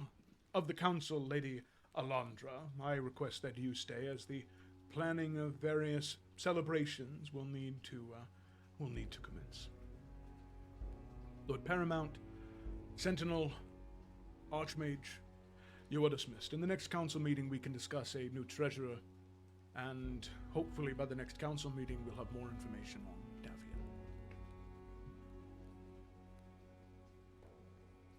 Morgana, Rainier, and Garrett will stand. And they'll, Rainier will be very friendly to all of you, and, he'll kind of squeeze your shoulders and pat them and, wish you well as him and Garrett head out. I got it that time. To talk more about Sentinel and what it means and all of the tricks of the trade that Rainier has learned over his years. Morgana will return to her studies. As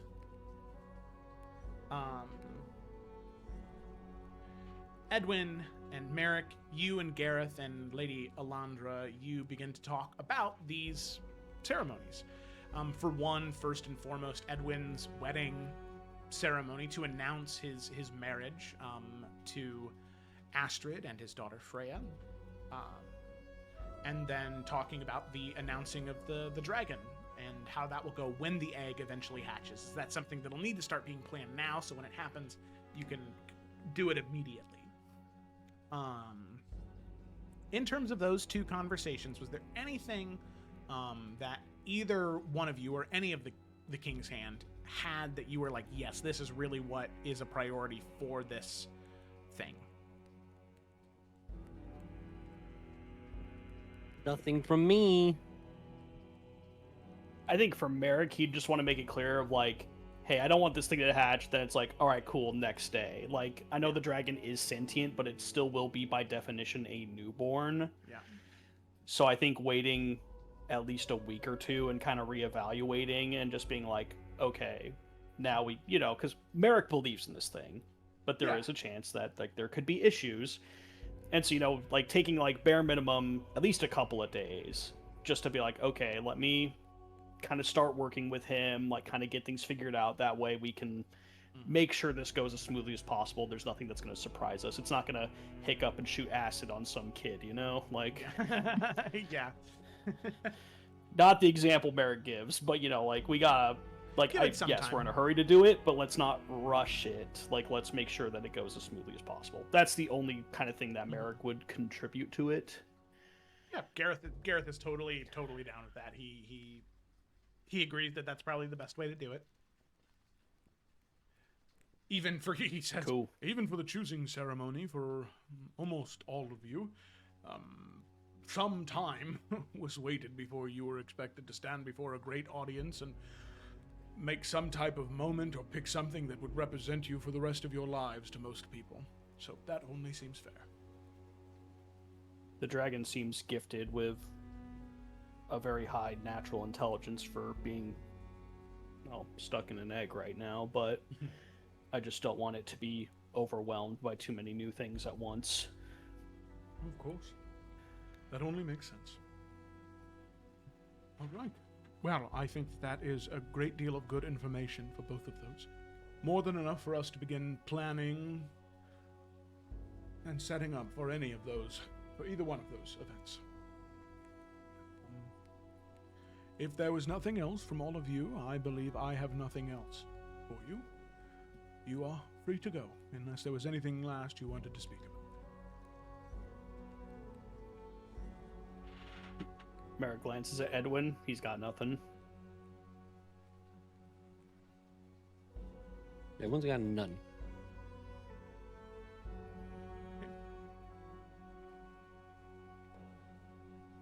Right. So, as all of you sort of sit there and the meeting concludes, the five of you head off in your separate directions, and for the next 2 months, you have quite a bit of time to do a ton of various events and activities that all of you have sent me. Work that needs to be done to develop yourselves, to discover more information, and to gather more things that will be useful on your journey, whether it be to Solele or whether it be to Mount Doris. 2 dragon eggs are missing, and 2 very powerful individuals, that of Seraphina and Brenna, are still at large. Treasonous, traitors, individuals that would be willing to sabotage Adaria for either their own personal gain or their own believed to be moral nature. As all of you head your separate ways, it's definitely not permanent, as throughout the downtime, a lot of you will be crossing paths for some pretty big swaths of time during it.